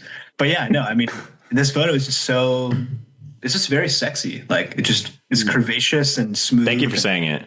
Yeah, I mean, it's just how it is. I didn't want to be so upfront, but we're all thinking it. We are, and the colors are really nice, and it's simple and concise. Yeah, it's just very, very pleasant. And he's got a lot of great work other than this, but I chose this one just because I know he likes. I think this was in Utah potentially. I don't know if it was with It you, is, Eric, yeah. but Escalante. Escalante, It wasn't yeah. with me. It was the trip that we saw them in Zion, and then we split off, and then we met up with them again in Escalante, and this was in some canyons that I've been in before that they did on their own. Yeah. But yeah, and then I chose it because I wanted a Utah image, since I really like Utah and it's special place. So yeah, banger. Hey, you stay away, man. You've already gotten enough. You've already written a whole book. You probably have a Right. second one coming. The third one. Third. Yeah, I didn't want to bring it up, but Yeah. now that you say it. Oh, by the way, Eric has a book. In case anybody didn't know, go check it out. Yeah. Yep. Books. Number 3 in the hopper. Yeah. Ready to go in the chamber. Another year and a half of absolute stress and freaking agony for you trying to get it published right and shipped out. Jesus, Mike, I hope not. I mean, I wish you'd be more. Well, yeah, I hope not optimistic. too. I'm just saying, but like your You track still record haven't isn't even gotten great. yours, have you? I know. No, well, no, you got me one of your. You sent me one of your cast-off ones, which, by the way, I can't find anything wrong with it. As a matter of fact, it's right here. That's funny. Hey. If I pointed it out, you'd see it right away. But yeah, that one's just to hold you over. You can. Doesn't matter what you do to it, rough it up, and I'll get you a new The one. pages are all stuck together already, so there's nothing Yes. I can do with it. It's That's pretty your much a meter drop right paper there. at this point. There it is. That was low hanging fruit. I knew it was coming. Yeah. Yeah, we've only made that joke 100 times on this show before. It's been a little bit though. Had to Never gets old. blow the dust off it a little bit. See this sometimes. Yeah. I like this So photo. going back to this It almost photo. feels like a Yeah. spiral. Anyway, sorry, Alex. Yeah. What would you say? Actually, you know what I really like about this one is that like you don't really have a great concept of the size. This could be pretty small. It could be a big scene. I don't know. Yeah. Kind of makes you wonder a little bit. I mean, obviously it's compositionally fantastic with the kind of curving lines and all that, but don't really know how big of an area I'm looking at here. Yeah. Just pulls you into that scene, that nice line. Yeah. Mhm. Absolutely. The lines all seem to point to the middle. Feels nice. Yep. And that rock. What's that rock doing? The rock kind of gives you the feeling that it's like a grinding stone. Oh, Yeah, yeah. also, I like the placement of the rock with the placement of the orange glowiness. It's Yeah, very wonder how hard it nicely was for him to balanced. pick it up and put it there. How heavy do you think that thing is? He's a strong Alex- guy. He's a strong guy. It was probably Matt, because Matt was with him. Matt Redfern is built like a brick shit house. He's just like, he's pretty dense. He's a thick guy. Oh, right here? Or right here? Yeah, exactly. Yeah, it also has like a pretty cool George O'Keefe vibe to it as well. Oh. That's I like can see that. It's a good call. Yeah, it's like it's not really like Orton. It's more like shallow depth of field too, which is interesting. I wouldn't have thought of that. Like, it's very soft. Everything feels slightly, and that could also be like the polished sandstone from the erosion, because a lot of these slot cannons will have really smooth walls where they're just like kind of textureless, and so you don't get a lot of like texture on them to even tell that it's sharp. But it kind of has like that soft like focus fall off. It looks like. Like it's very glowy. Yeah, Yeah. Cool photo. very cool. Is he in Portland or no? He's in Bend. right? Yeah, him and Matt are in Bend. Yeah. Okay. Yeah. I went out and hung out with them on my way to Oregon a couple of years ago. That's how I first met him. Yeah. I Super, can't shake him off. Cool guys. we latch on, Eric. Yeah, absolutely. Yeah. We're just like, oh, Eric likes me. Like, I'm gonna do whatever he tells me to do. Yeah. Goddamn ticks. You see, when you ran into us in Escalante, that wasn't by accident. We knew what we were doing. We know where you are all the time. We're tracking. You're you. driving around all day stalking me. We've got some. You got the air tag in your bag. Google has some pretty new technology, some microchip vibes. You know. Well, I hope you didn't see everywhere that I went. Don't worry, it's safe with me. Secret is safe with me. Oh, here we go. Oh, yeah. I'm glad you featured this one because we just had him on, and I don't know, he has so many good images. We weren't able to fit this one in, and this is one that I always think of when I think of Adrian's work. Yeah. So Yeah, this is insane. glad I made it. Yeah, I just love this. I mean, I love the subject matter. Like these are just beautiful creatures. They're so interesting, so alien looking. Like it's really hard to like think about the fact that we are related to these things somehow. But they're animals. They're alive. They're super cool. They live interesting lives. And beyond the subject matter, it's just very well composed. The colors are crazy. It just looks otherworldly. And I also like the details of the sand kind of nestled into the bodies. And yeah, it's just beautiful. That's something I was going to say because I've photographed along the Oregon coast and Paul has as well. Like, you know, those tide pools, you find stuff like this, but it's really hard to find something like this clean and crispy and vibrant. Like a lot of them are like dingy as fuck, like all gray and just like covered in sand and shit. Like, or there's like big gaps, you know, or just the depth is super weird because it'll be like super slanted. And like, this is just like so nicely done. Mm-hmm. Absolutely. Yeah, it's super And there's cool. always waves coming in to take you out, you know. Totally. Yeah. Yeah. Yeah. Shooting the intertidal zone is hard. I mean, even around here, I've tried recently because in winter here, the tides are very extreme. I don't know if it's like that along the Pacific Northwest coast, but Typically that's when you have like the biggest swells. Yeah. yeah. Like in California, the best surfing is like December. Yeah. But like I go to the ones here and the sea anemones near me look way less vibrant. They're just like brown and kind of like gnarly. And these are so luscious and pretty and just look very delicate, which I really like. Yeah, it's suspiciously colorful. Yeah. Kind Gonna have to hit up Adrian about this one. Double check it before we air this. Do a We're raw, gonna do a fact check. raw check, Yeah. raw file check. Yeah, Jennifer has shot some recently too that have been. She had one on the cover of Lynn's work, a black and white one. Yeah, That was really Yeah, nice. hers is so great. Yeah. Yeah, the ones around here are solitary, so they don't hang out in groups like this. They have their own space and they don't like sharing. So it's interesting how just a different sea anemone species can even a couple hundred miles away can just be so vastly different too. Yeah, they got to adapt to a different environment. So maybe it's better if they're together, natural selection, just weeding out the isolated ones that don't want to work with anybody else. They can't survive on their own. Yep. I don't know. Something happens that favors the groups or something. Yeah, it's a mystery. Yeah. Really sick. You don't see like pink a lot either. Maybe like flower stuff, but that's kind of a unique thing about this one too. It's like not wildflowers, but it has like really vibrant magenta. Feels like it. Yeah. Yeah, it's like the flower of colors. the sea. Yeah. Yeah. Yeah, it's like cool. sunsets. Sometimes we'll get it. Not magenta though, right, Eric? Because that doesn't exist. No, I just threw up in my mouth when Jimmy said that. Magenta sunset. Just saying. Peter lick shit. Okay. Oh yeah. Here we go. Shit, we're getting into it right now. I was gonna First, say, Real quick, Paul picked this one and he sent me like this shitty little super low res screenshot that I don't even know how he made. And I was like, if you want to help me out at all, just send me a link to it. And he's like, well, it's not on his website. I can't find it. I looked everywhere. So then I go on your website. I spend 5 minutes. It's in like literally the newest portfolio there. Like the I newest was putting Utah up one. Christmas lights. I was up on a ladder. I just wanted to make Bennett work. This is what I have to go through in preparation for these shows. That's right.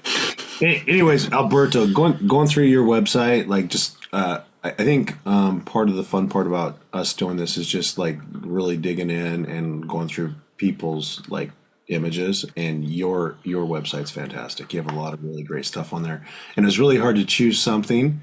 And a lot of times, as a group, we try to mix it up a little bit where we're all picking something a little bit different, like just to like have a good like illustration of like your work. So Yeah, wait till you see the one I picked, dude. It's fucking embarrassing. yeah, so this one, I mean, there's a lot in there to choose from, but I really like this one. I really like the reflection you got here. I love shooting those oils and that type of stuff. So yeah, really great stuff. Really great work. yeah, thanks, Paul. I appreciate it. Yeah. As a connoisseur of oils myself, I appreciate this one. It's pretty different than anything I've seen. You don't It's see very like different. the orange gold oils. Obviously, that's like caused by the lighting, reflected light. But a lot of times you find more blues and stuff. Yeah, I mean, I was actually very close to not sharing this. For some reason, I thought it was just a little bit basic and not that interesting, but I'm very wrong about my own photos a lot of the time, which maybe is a sign that I need to be a little bit, or I need to trust myself a little bit more potentially. But yeah, I don't know. Thank you, Paul. It's very nice words. But yeah, I was in Zion. It was just a puddle of water reflecting sandstone, reflected light. Pretty straightforward, but very beautiful. So it was a good time. Yeah, love it. This was the year that I saw you guys there. This was last year. So I saw you briefly with Alex, Matt, and Brent that morning, but this was before that. This was like a week before I saw you. When I think I was gonna see Martin the next day. And I shot this in the morning, and then Martin drove up from LA. And I told him the exact opposite place to go. I was like, "Oh, Yeah. you want to go here for oils, Martin?" Like, I'm trying to calculate why we didn't see this shit on our trip. yeah, He stomped all this stuff when he was coming through. He's like, it doesn't exist. yeah. Yeah, this is absurd, dude. Yeah, that's great. It's really great. Yeah, were you there a couple weeks, Alberto? I was there for maybe 4 days in Zion. Yeah, that's usually how long we'll spend. But yeah, it's fun. It's fun to go. I try to go every year around the same time, just because it's a good check-in on how I feel about photography, what kind of things I photograph, how I photograph them. it's a very like good psychological check-in just on the whole photography thing. Because it's like a, you know, every year on the dot kind of thing. And yeah, it's just interesting to notice the differences in myself and the place and what I notice, what I don't notice, what I focus on, you know, all that stuff. Yep. That's great. Yeah, that's how I was with Zion. I would make sure I went every fall, but now I'm a lot less attracted to it.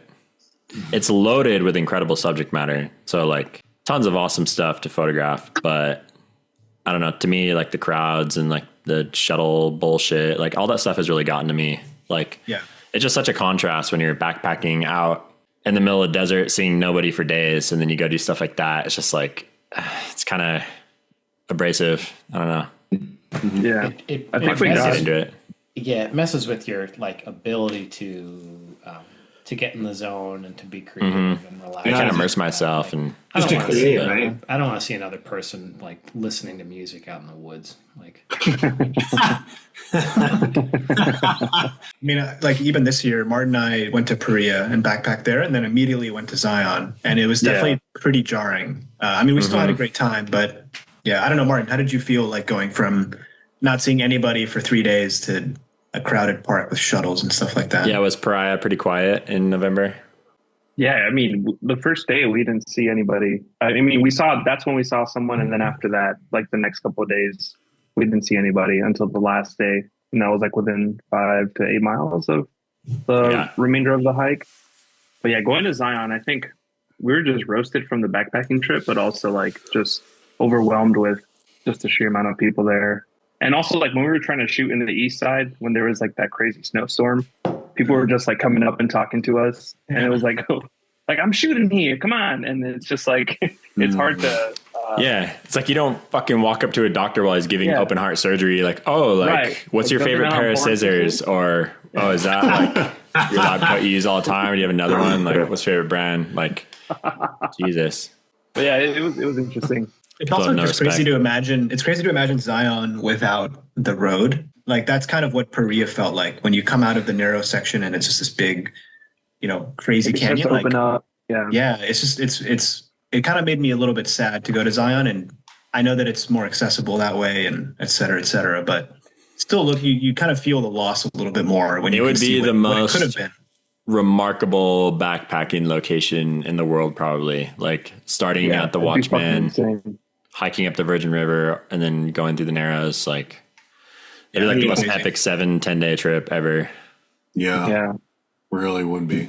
Is Desert Solitaire? Was that about Zion? No, it's No, about Moab Arches. Arches, yeah. Oh, Arches. Yeah. I mean, a little bit of Lake Powell too, like Glen Canyon and stuff. Great book. Yeah. Book. Yeah, it's a great good book. one. If anyone here hasn't read it, they can log off the call right now. Oh yeah. Oh, that's Yeah. dope. It's a recent one. That's sick. well, like Paul said, I was thumbing through your website and trying to make a decision as to what I wanted to share, and I was like, I saw this one, I was like,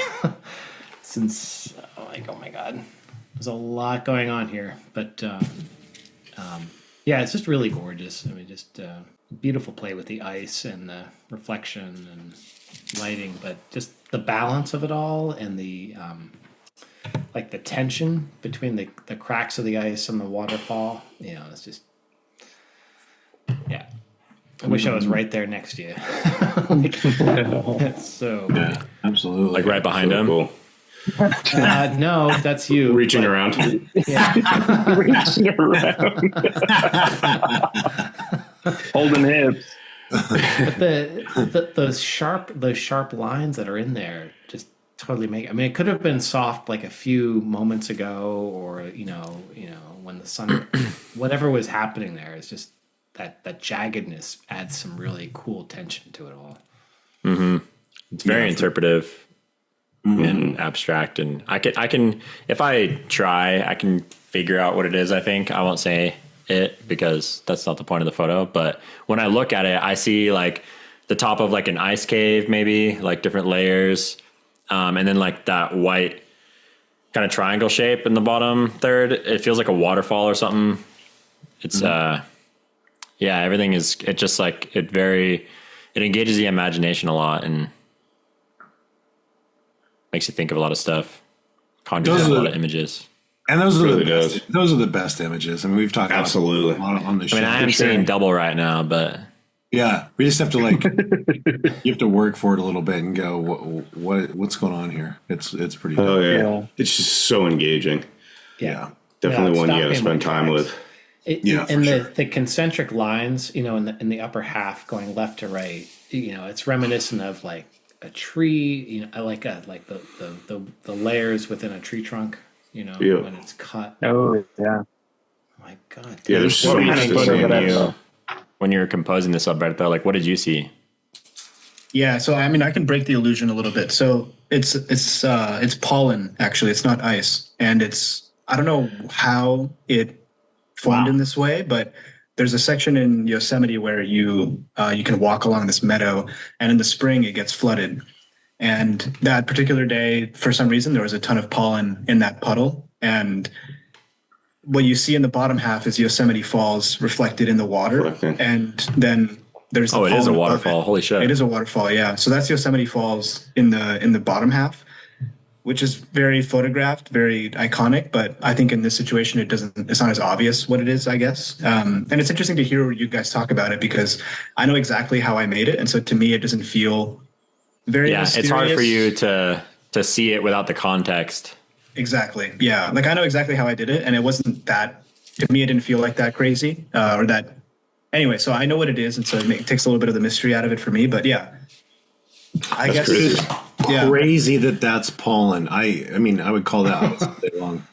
It looks like it's fractured in the Yeah, I mean, I would never have thought it was pollen. Yeah, I've never And it's seen not pollen look like inverted, that. is it? It's just the contrast is pushed. It's not inverted. Yeah, it's just black and white, and yeah, like that's literally how the reflection looks like. You can see. I think I might have flipped it.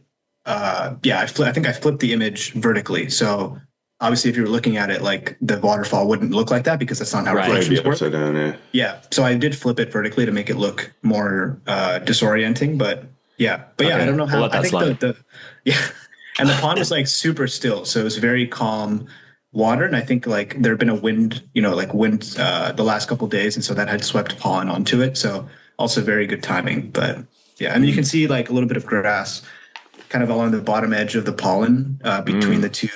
That's like grass poking out of the pond. Okay. Yeah. Yeah. Okay. Oh, okay, yeah. Yeah, I see Very that. nice. Yeah, little blades. Dude, that's fucking sick. Yeah, there's no sense of scale here. Super abstract. No idea what you're actually looking at. I mean, we were all wrong too, so that's pretty successful. Yeah. I mean, probably not that hard to fool us, but No, not after we're 3 beers. After a couple 11% Yeah, for stouts. sure. Still. Yeah, but Sick thanks Jimmy, image for there. picking that. Yeah, thank you guys. Yeah. I just keep coming back to it, and I see something different every time I'm looking at it. But like, I'm still not buying you that it's pollen. Yeah, I might have a, No, that's Yeah. ice. Dude, it's so crazy. Like it needs to be Yeah. ice. maybe I have a photo of it on my phone. I can send you, Jimmy, after the call. I want a timestamp on that thing too. geez, Jimmy's a hard this, ass. This was in April or May. I forget. So yeah. That's great. Love it. Oh yeah. Yeah. This So one, it's some- obvious there was pollen on the surface, and this was from the same gallery. And go. But yeah, I'll let Mikey go. Yeah. Yeah. So relatively recently posted, but as soon as I saw that and as soon as I found out that we were having you on, I was like, oh, this is definitely going to be my image. And I actually thought Jimmy was going to get to it first, but there's so much to love about this. Like obviously the abstract nature, we're all kind of into that sort of thing, but I love the way the lines are so evenly dispersed. And then you've got this very subtle difference in the hue between what's kind of like inside those lines and what's outside those lines, or I guess depending on how you look at it. And it just kind of creates this like variegated pattern that just is incredibly engaging. It's just such a cool image. And I don't know. Yeah. I mean, definitely Yeah, it's right up like my alley. Evergreen and sage, like a little bit of aqua and then a warmer green. So good. Really Right. cool. And I think the photo would have worked if it was uniform color, but just having that subtle shade difference just really adds such a level of depth to it. Such a fucking cool image. Thanks, man. I appreciate that. Sure. Yeah, it's just it's insane. I honestly didn't see that one, so I'm like, Oh, really? Well, because when you responded to the text and you're like, oh, yeah, like right away you responded, I was like, oh, I guarantee you he pulled this one. In fact, when I sent it to Eric, I was like, I know Jimmy took one, that bastard. But he didn't. I sent two too. Yeah, we got 2 pollen shots in a row. But yeah, this is Convict Lake in California. It's a very weird lake because there's like a harbor, but it's like in this crazy, beautiful mountain range in the Eastern Sierras with like huge mountains on either side. And it's a crazy lake, but it feels weirdly not natural. But I was walking here on my way past the lake a little further up, and this was happening on the lake. And yeah, it was hard not to photograph it, obviously. It's so nice, dude. Yeah. Alberto, did you share that second beer you poured? Oh, I didn't actually. Sorry. Or is it piss? Might as well be. Little Right? urine According to therapy? Eric, it's a Saison DuPont. It's from Belgium. Saisons are cool. Yeah, I love Belgian beer. It's just my favorite kind of beer. It's by Brasserie DuPont in Belgium, and 6.5%. It's an example of Belgian Saison style, blonde in color with a big rocky head. That's what they say. yeah. Nice. Love a good rocky head. Yeah, it's good. It's very, very fruity. Yeah. All about the rocky head. Oh yeah. I knew you guys were Only like way that. to go. That's right. Non-negotiable. Yeah. Deal breaker. Man, your boy Martin isn't impressed tonight. Dude, it's a great photo. Not my mom fan. Not doing it, man. He's like, Your one.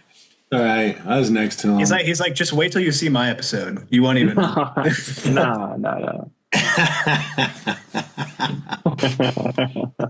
Not bad. No, I like this one. This one's awesome. Yeah, it's a great photo for a beginner. Great. I mean, that is accurate. He is a beginner, but Yeah. it is a great photo. Beginner's mind, guys. Beginner's mind. Yeah, it's great. That's right.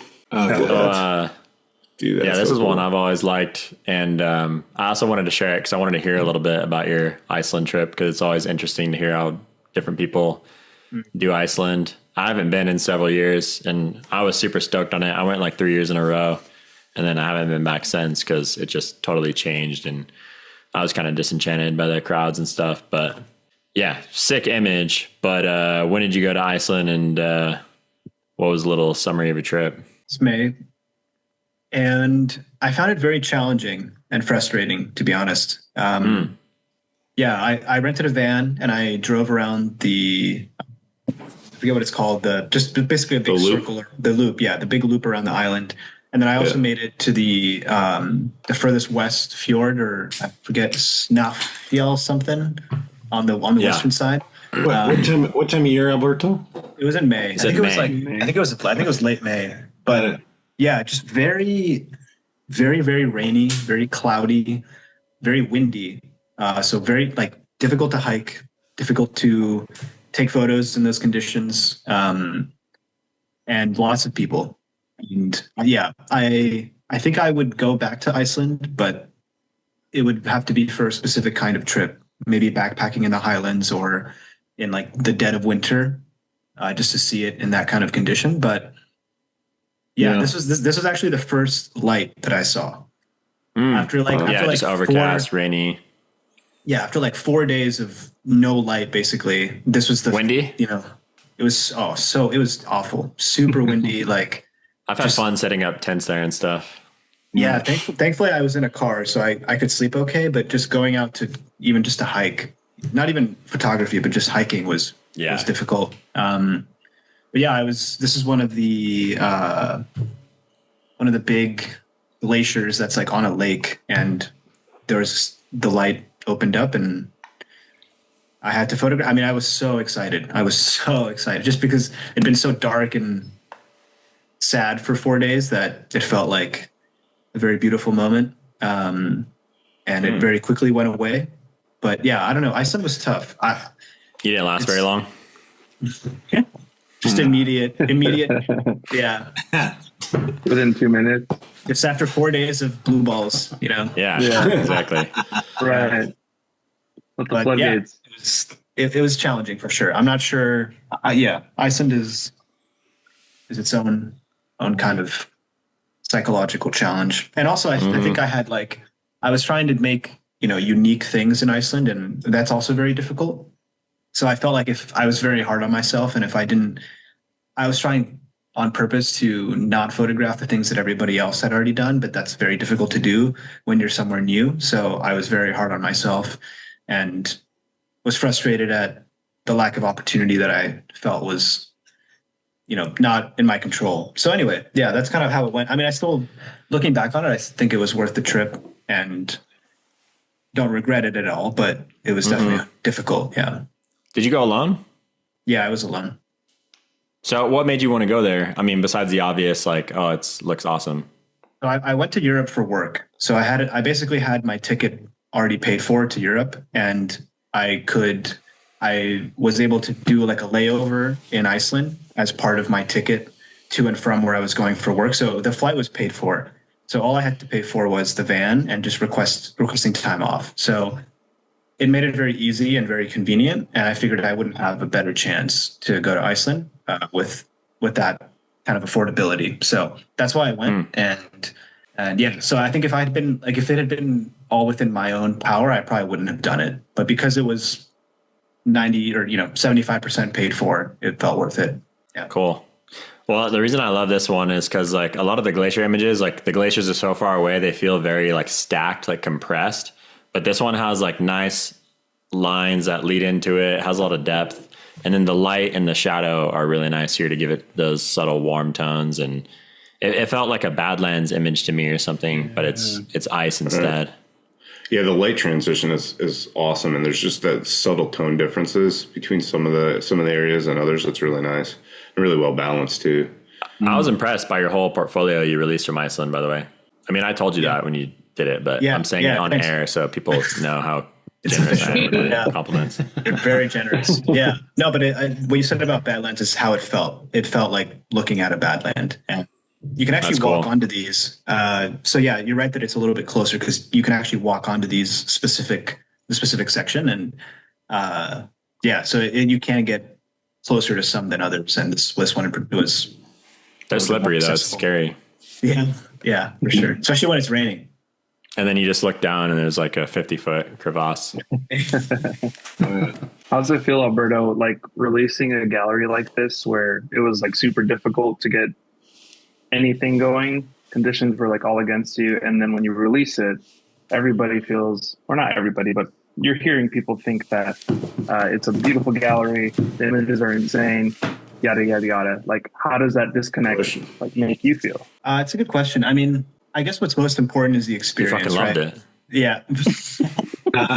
No, it doesn't, if the experience isn't pleasant, then I still think, no matter how much praise you get or how much people like it, it can alter the backwards looking experience, but it didn't I don't know. It's a good question. I mean, I guess it still doesn't change what I experienced and the challenges and emotional difficulties of it.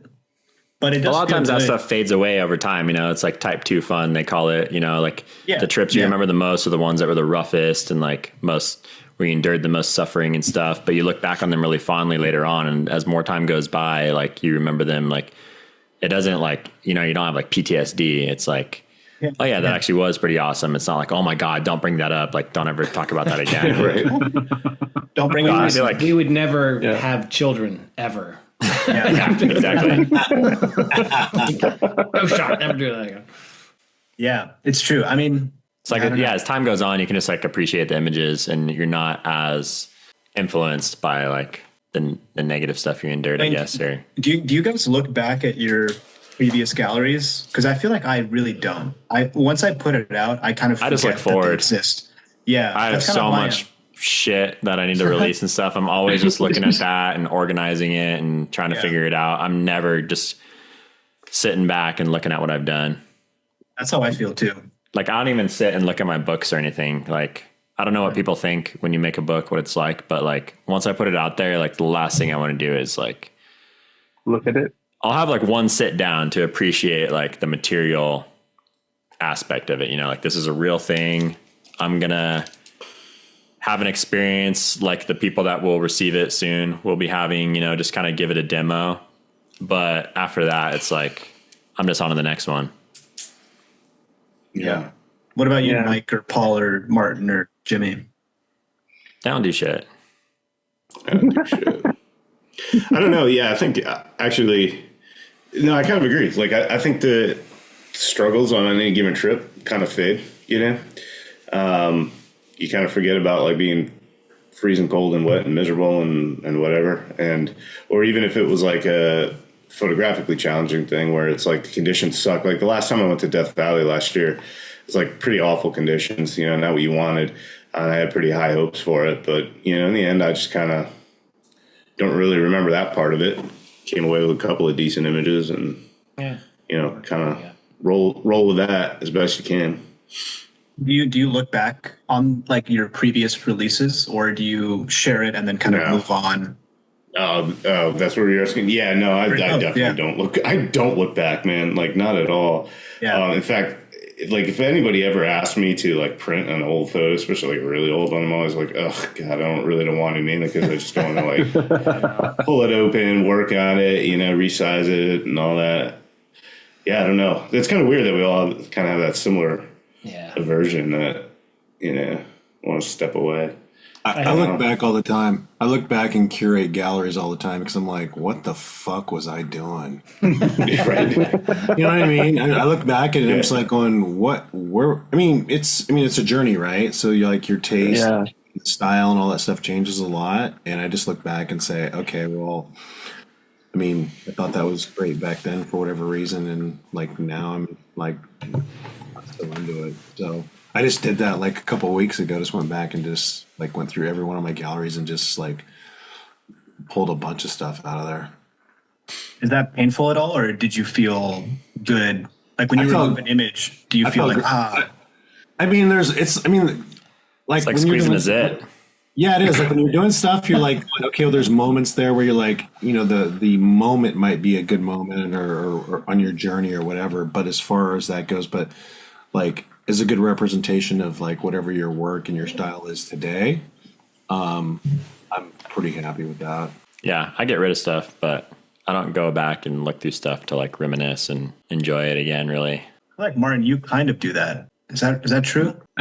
Sometimes, like, I haven't been doing it lately. I think this year has been like one of the years where I've been very disenfranchised with photography and like haven't really been thinking about it. But like this Pariah trip absolutely like reinvigorated me. So I've been looking at my shit recently. So I don't know. It depends. It depends on how I'm feeling and like what's going on in my life. So I don't know. It's always nice when you have one of those trips where it's like, yes, like that's why I like doing this shit. Absolutely. That's great. That's it right there. Those are great. It's legit. I have those every time, but I know it's not like that for everyone. That's it right there.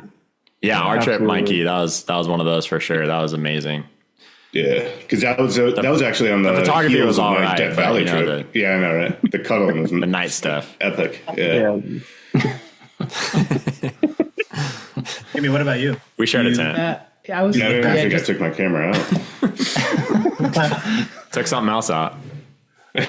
Mike, your images from there were just crazy. So it's definitely enjoyed. Eric, have you released? Wait till you see mine. Just wait till you see mine. I don't even think you. Well, there's a reason he hasn't released. I wanted Mikey to blow his load first, and then I'll. Yeah, I did all over the goddamn internet. Fingers sticking right through. Yeah, I still actually have more. Yeah, another year. Yeah, but I feel like lately I've been circling back to older images that I just never touched or just reinterpret. It's just been fun, but it also is like it's like, what was I thinking kind of mode. But I'll scan through my old files and sometimes process stuff that I never touched because I appreciate it differently later on. Yeah. That's a good call. I was just kind of in a rush to do like the epic, like obvious ones, and I kind of left some other ones on the wayside and started working on other new stuff after. Yep. Circling back, like lately, I've noticed like circling back to some of the older stuff, like I didn't even like touch it because I didn't know how to. It just didn't mean anything to me, but it means more to me now. And I have a different viewpoint on it. It just, it caught my eye back then, but it just means a lot more to me now. And so I feel like I can address it better. I've thought a lot about that, about like when you'll go back and you'll find files where you're like, wow, that's a really amazing scene. Like, I'm surprised I shot it back then. And like what that is like, those are glimpses, like early glimpses of something that you developed later on. And so like at the time it was too far ahead of yourself to like even know what you were doing, but it's like a clue of like something that you're going to get more into later on. And so then later on, when you're into it, you go back and those images resonate with you because like they're more up to date instead of like being so far ahead. You don't even know what to think of it, but it's something instinctual that happened that made you photograph it, but you just don't know what to do with it at the time. Yeah. That's been happening a lot lately. So, it's nice. It's hard to handle at times, but yeah, like you're reaping the seeds of many years ago, not knowing that you would reap them. Mm-hmm. Right. Yeah. You didn't know you were planting seeds at the time. Cause sometimes like new ideas will just fizzle out, they won't develop into anything greater than those first impressions, but buried where they should have been buried. Right. What was I thinking? I just found this can actually in my fridge. It was labeled Ebb, but it's Mortalis as of I thought I recognized that. So below, but I tried to soak my feet with all of them, but I missed a. That's such a good one, dude. That one's so good. And Jimmy said he didn't want any. Here he is. I know. Don't get any from me, guys. I have too many stouts. That's right. Now he's dipping into my stash. He pulled off that EB tape. There we go. It's sick. Mikey will recognize this area. Fuck yeah. Yeah, we shot this. This was my choice for you, Alberto. And I think it wasn't probably any surprise or anything. So I actually own this print. It's really shitty lighting in here, but snap. I do own it. What are all those like blotches on it, like stains or? I mean, hey, don't look at that. Discolorations. It's a Rorschach test. That's my beater. You got 2 copies, right? Yeah, exactly. Yeah. Always got to get a backup copy. I chose this one, Alberto, because I've seen you be the photographer from like back in 2020 and like seeing who you are now. Oh, and God, he was so bad back then. Nah, dude. Let me finish. Hold on. Let me edit. So seeing photos like these just like really show me like how you've grown and like how you've become the photographer who you are now. It's like these trippy, disorienting photos that I love that come from you that like I know like, okay, like he's found his place. And each time I see one of these, I'm like, no, stop. Like, you're getting too fucking good, dude. Like, chill the fuck out. Slow your roll, bro. Yeah, slow your roll. But, dude, I love this one. And, like, I think when you first showed us this, like, I loved it back then, too. It's one of my favorites of yours. And I had to, like, showcase it on the show, too. But, yeah, dude, it's awesome. I love everything about it. Yeah, this one's so nice, dude. I was eyeballing this one as well. It's super dope. I'll actually give Alberto a shout out, give him some credit where credit is due. So when I met up with him in Utah, he was like, "Oh, have you ever climbed up to this place before? I went up there this afternoon." I was like, "No, like, is it sick?" He's like, "Yeah, it's pretty cool." So like a few weeks later, I went up there and that's where I shot the cover of my book, like from the same area. So no fucking way. Yeah, this is like right in the same vicinity. I love that photo too. Holy shit! Oh, obviously. Yeah, then I took Mikey here, and I've taken a bunch of people here. We ran a train on this thing, but yeah, people pay me to take it there now. I've totally exploited it. That's a fucking hike, though. Cheers, buddy. Cheers. Cheers. Did you go to the top, Alberto? I don't think I made it. Like not the summit, but like the ledge below it, where yeah, exactly. Yeah, it's so it's so crazy, and it's a really intense hike too. Yeah, it's I super But it's a intense sick hike. It's really cool. It's like a roller Yeah. coaster, and I've been up there a bunch of times because there's so much you can see from up there. I have a ton of Insane. stuff. It's insane. Yeah, and I know, Mike, you've posted a ton of photos from there, or I assume from that Yeah. area. And Yeah, you can Yeah, tell. a lot of them are from there. Yeah, we just hit it with like perfect conditions. Yeah, we had dappled light. We were there for like 4 hours in the afternoon. that's the best feeling. It's just like you're somewhere sick, and you can just sit in one spot. Continuous Yeah. possibilities, like Totally. lighting situations, just one after another. Rip it. Just point the camera. Yeah. Pull the That's kind trigger. of how this afternoon was. It wasn't continuously dappled, but there was enough dappled light where it was so fun. Like that's when the photography is just the most Yeah, satisfying, is when it's fun and when it's Dynamic like continuously fun. Yeah, and it's like Right. challenging, but still within your. It's like that flow state, right? Of like you're It's like within your- fast paced, but Yeah. you can keep up. And Exactly. Right. so you have to concentrate, and then like everything else falls away because Yeah. it is like difficult enough that you have to like be quick and it's focus. and all that. Yeah. Yeah. it's like enough stress and anxiety to where it doesn't ruin it. It's the Like good you kind don't of throw stress. up, but So like the Right. performance shit a kind of little bit in stress. your pants. You don't shit your pants and throw up at the same time. Yeah. Just a Get little after bit, it. yeah. Right. Yes.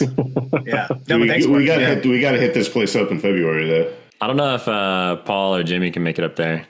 I think I've Yeah, been. I think you can. I think I've been here. Maybe. You can make it up. Yeah, It'll I be think I've fun. been there. Like Bellino and I and Connor and a couple other folks like years ago. I think I know the spot. It's pretty. Cool guy. It's right. it's Knows uh, everything in Utah. Lives in Start Portland. hitting the Stairmaster tomorrow. Been here like 3 Yeah. times. Yeah. Yeah, it's a couple, Yeah, you couple do dec- need it a little bit for this one. a couple decades ago. You know, You were there first, Paul. that's right. We were. That's what he's trying to claim right now. Wait, I can sloppy seconds, I guess. Yeah, there it is. We trained it before you thought about it, Bennett. Come on, let's go, Before you were bro. even born, son. Yeah. That's right. So Alberto or anybody, like what are the? I'm just saying it. It looks like pepper. I know there are trees that are going along the water, along the washes there, but what It's like little sagebrush and stuff. sagebrush? Okay. Yeah. Pretty rugged desert plants. Little And that bushes. you don't get cottonwood down in there. No, not in the Badlands. There's no water. Cottonwoods only grow near water. So like rivers or like washes that have water down Consistent below. water, though. Yeah. Yeah. Although there are conduits past this section, like in the other, like kind of further, Yeah. which Yeah, is they're by pretty the crazy. Fremont. Right. Yeah. But yeah, I think like it's kind of hard to tell the sense of scale. I honestly don't even remember. But yeah, those little dark. It's a big splotches- scene. It's a big scene, but yeah, for sure. yeah. How, It's like the same scale as tall the are cover they? of my Are they book. like They're- are they they're- like 15 feet or 20? No, No, like like a 3 or foot 4 or feet. two. Yeah. Oh wow. Okay. Yeah. think They're little they're bushes, little shrubs. Yeah. Okay. Yeah, but it's just so awesome that we have this close to us. I mean, we could be living in the middle of a giant metropolitan city, have nature be super far and inaccessible, but the fact that this is near us is, we should feel very lucky to be able to photograph this kind of thing. Yeah. Well, that's why I live here. That's why I abandoned California. Yeah. Transplanted myself here. Ahead of the curve. Yeah. Worth the flight for sure. Or a 14-hour drive. Yeah. Jimmy, I'm pumped for you to see this shit out there. See what you do with it. Oh, dude. Oh no, we're not gonna take them anywhere sick. I got the list. Delicate arch, Mesa arch. We're going to Zion only. Jimmy's he's gonna have His a carton. landing. He's gonna have a carton of smokes with him. We're gonna shoot from the bridge. Yeah. Already got it. I'm just gonna be hanging at the airport. just chain smoking, just going. Yeah. Just let the baggage check out. Sometime soon. Oh, that's sick. Yeah, in February. February, Oh, yeah. third week. Hell Brews yeah. and Views trip. If you guys want to come out, you can come hang with us. It'll be a Dude, riot. It's a business trip. Let's go. Business. Bellino's Yeah, coming company too, card. right? We'll cover you. Cover your I'm gonna write it flights. off. Yeah. Yeah, I'm gonna write it off. Business trip. Yeah. we've got a pretty crazy limit on our credit card. That's how we get all this amazing beer. $70 bottles. Yeah. Right. So I sent Eric 2 images. The ice, which is This one's like half pollen Jimmy's, half image. mine, because this was another one that I wanted to pick, but I let him take it. This is super nice. This is clearly not pollen or So ice. I'll talk about the right half. He can talk about the left half. Which one do you want, left or right, man? I'll take the left half, actually. Damn it! All right. Well, right? Yeah. I like The right how half it flows sucks. from left to right. No, it's just one of the things that reminds me of is just like sometimes we come across scenes that are just like unique and just Yeah, it's just crazy to see a forest with a fucking river flowing through it. you know I'm talking about the right, not the left. But anyway, thanks. But it's a very rare scene, you know, and this doesn't happen very often. It's ephemeral, but you happen to be there. And Well, the composition's really nice too. All the spacing between all the tree trunks and nice balance. The water on the left and the right. texture Pretty of the sick. trees, the greens are spot on, and the flow, Yeah, and the texture. nice It's just- processing. Yeah. man, do you know what was Yeah, I going think on you're, there? Or? Yeah. Mike, were you going to say something?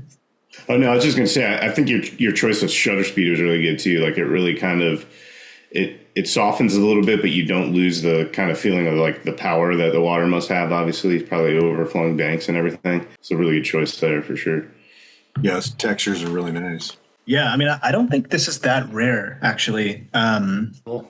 It's rare within a year, meaning that in like the spring, especially April and May, this is in Yosemite, there's a ton of water that just appears in the valley. And this is one of the tributaries to the river in Yosemite. And it comes down this mountain. And I think during the spring, most years, it kind of looks like this, but I can't confirm. I don't know for sure because I've only been here once. But there's actually a bridge that crosses this stream. So you get a very cool view of this. Yeah, I was wondering how you got this perspective. So you're standing on Yeah. a bridge. There's a bridge here, yeah. And I didn't even know that this hike existed, but I did this one day, and yeah, it's I have a closer scene of just the trees and the water by themselves, which I also liked, but I ended up sharing this only because I liked the wider view and just getting a little bit more context. Yeah, But- it's warranted here. Yeah, but thanks for approve. the nice words. Yeah, It was a great day. It's perfectly balanced. I mean, Oh yeah, trees are Yeah. impossible to work with on a general. These are so hard. Forests are my lead. I'm so bad at shooting forests, obviously, and So hard. yeah, it's We all are. yeah. But left to right balance and then center balance, it just, yeah. Nailed it. Yeah. Thanks, James. Yeah, left side is especially nice. yeah. Yeah, it was a good day. It's really cool that we can go to these like iconic places and just, you know, like sometimes the more powerful image is not the most obvious one, you know, and Yeah. Yep. take the There's always more to be done. Yeah, take the road less traveled and find your own images from the place. Yeah, it's kind of a blessing in disguise to go somewhere that's already been photographed a lot because it takes the low hanging fruit is gone. You can't grab it. So you have to do something else and you have to pay closer attention. And if You can kind can't of do like that- write off all that attention grabbing stuff and see the more nuanced stuff like a lot quicker. Yeah, exactly. Like you're not going to make something better than the best shot of Yosemite Falls or something. So you have to try to be a little bit more attentive and explore a little bit more than you might otherwise. So that's definitely a plus to going to these kinds of places, but there's obviously many downsides, like the number of people and the human footprint on it all, but it can be very satisfying still. And the difference between the texture in the water and the texture on the tree trunks is just phenomenal. I mean, if they were, you know, anything but, it would be slightly different. Yeah. Thanks, Jimmy. Okay. Yeah. I guess only Jimmy and I like it. No, I love it. I talked about it. What are you talking about? Yeah. Fucking pay attention, Eric. Jesus. Fantastic. You must have been buffering, dude. Dude, I got to manage Yeah. 5 other guys. Fucking belt around your neck. I only got You 2 got a hands. little anoxia going on. Yeah. Hey, Eric, I haven't seen the belt come out in like 5 or 6 photographs. Is everything okay? Yeah, he's- Once your he's- photos came up, I don't want to make people jealous, away. so Right. it's not About fair, me you know. drinking his He's beer. spent. He's got like a 4-day recovery period. Got to recharge, replenish, Yeah. Exactly. Get the oxygen drink recirculating. some more beer. Yeah, really great stuff, man. Love all the stuff that you brought to share with us, and I was excited to go through some of your images and get a little bit more backstory on them. Yeah, I was super glad to have you on because it did kind of force me to do a deeper dive into your stuff. Super impressive portfolio across the board. So This was a do killer, that. killer episode. I mean, you brought some really great stuff. You know, Yeah. some folks, some unique stuff, and your stuff, of course, is amazing. Yeah. Yeah, it's badass, dude. Thanks for coming. In on. a couple weeks, we'll have you back on to get some revenge on Martin. We're gonna have fun with him. Dirt. Dig up some good photos. Oh yeah, we're gonna slap him around. Man. You guys you don't even you can't even imagine the kind of dirt I have on one. Nice. We're looking forward Better to rare, it. dude. It's gonna be a good one. Yes. Yeah, but yeah, thanks for having me, guys. I mean, and thank you for the kind words, and I really appreciate you looking through my stuff, and also just a nice conversation. You guys are great to hang out with. Fuck yeah, man. Thank you. Glad you think so. What's next for you? Got anything you're looking forward to, photography wise? Yeah, I made some images in January of this year in Yosemite in the winter in a snowstorm that I think are going to be pretty fucking sick. Your stuff from last winter was really nice. I shared one of them like on our remember. first or second episode. Yeah, I remember them. Yeah. I think these might be a little bit better. Or they're different, at least. Damn. And I have some stuff from Death Valley that I'm really excited about. But I don't know.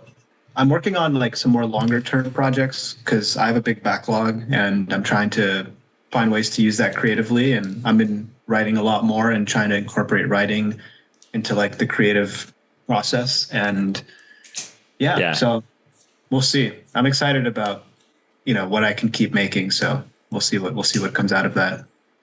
That's awesome. Nowhere in mind that you're gonna go soon?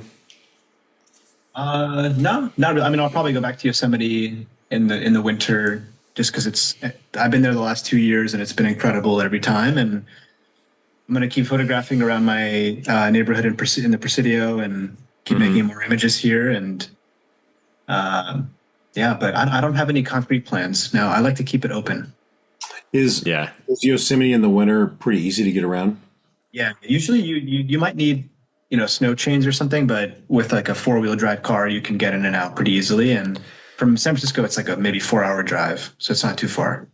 I was gonna say, if you're coming from where I am, you got to drive way around because Tioga Pass is closed, and that sucks. Yeah, I've had to do that before.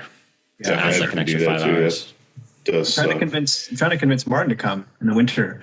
I think he would really like it. I think. Do you camp as well? Were you there? I'll usually sleep in my car. Yep. Yeah. Good. You should link up with Rob Hirsch. He's super cool, and he Yeah. does a lot of cool backcountry stuff in the winter out there. I met him randomly, actually, on the same trip where I shot the waterfall with the pollen in it that you guys highlighted. I met him randomly in Yosemite Valley, and he's a super nice guy. Gave me his number and was like, "Hey, if you're ever here, like, come stay at my house." He's awesome. Nice. He's a super Yeah, in the nice winter, guy. he like backpacks out there, and he'll pull be on skis and like pull a sled behind him with his gear and stuff. Wow, Dude, no that's way. awesome. I need to hit him up. Holy Yeah. shit. Yeah, he's awesome. Yeah, I think he just released a book of like wildlife in Yosemite that I'm really looking forward to seeing. Yeah. Yeah, I have one of his books from a few years ago. That's really nice. Yeah. And then, I mean, it'd be cool to run into like William Neal or Alex Noriega sometime in the Valley, but I'm not trying to force anything necessarily, but it would be cool to see them there. I can arrange that, man. You pull some strings. Yeah, Yeah. you can make that happen. Yeah. Shoot the message, man. Come on. You're Kind of just like the puppet a master. Make-A-Wish Foundation type thing, Alberto just got diagnosed. Pretty, it's not looking so good. Like He's a- he wants to meet his favorite photographer. Prognosis is pretty bad. Some sympathy strings, yeah, exactly. never hurts.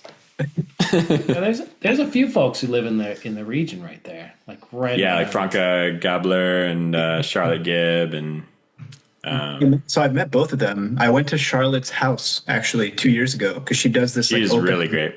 Yeah, she's incredible, and she has this open house where you can go to her literal house and see all her prints. And she was super welcoming and open. And then I met Franca this January, just out in the wild in Yosemite. I saw her and I had to fangirl a little bit, and she was super friendly. And so, yeah, lots of great Yosemite photographers.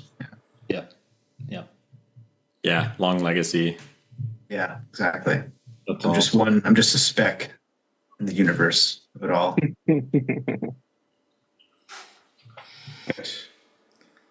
Cool, man. Good shit. Cool. Good shit, brother. Thanks, Oh, boys. cheers, everybody. Thanks Cheers. for coming on. Cheers. Empty, but Yeah, Looking forward to the I'm next good one. episode. Some of Empty. the best photos we've had in a Let's pour while. another one as soon as you're yeah. empty. I'm about to. Reload. There's actually got a little another bit one left ready. in there. Got There one you ready go. to go. Yeah. Nice. What is Firing that? on all cylinders. Love it.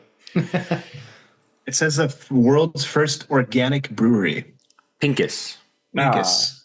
I don't know. I think it's like German. German. There we go. Yeah. So there you go. The Germans. That's right. They know their beer. They do. Been doing it for a minute. Long history.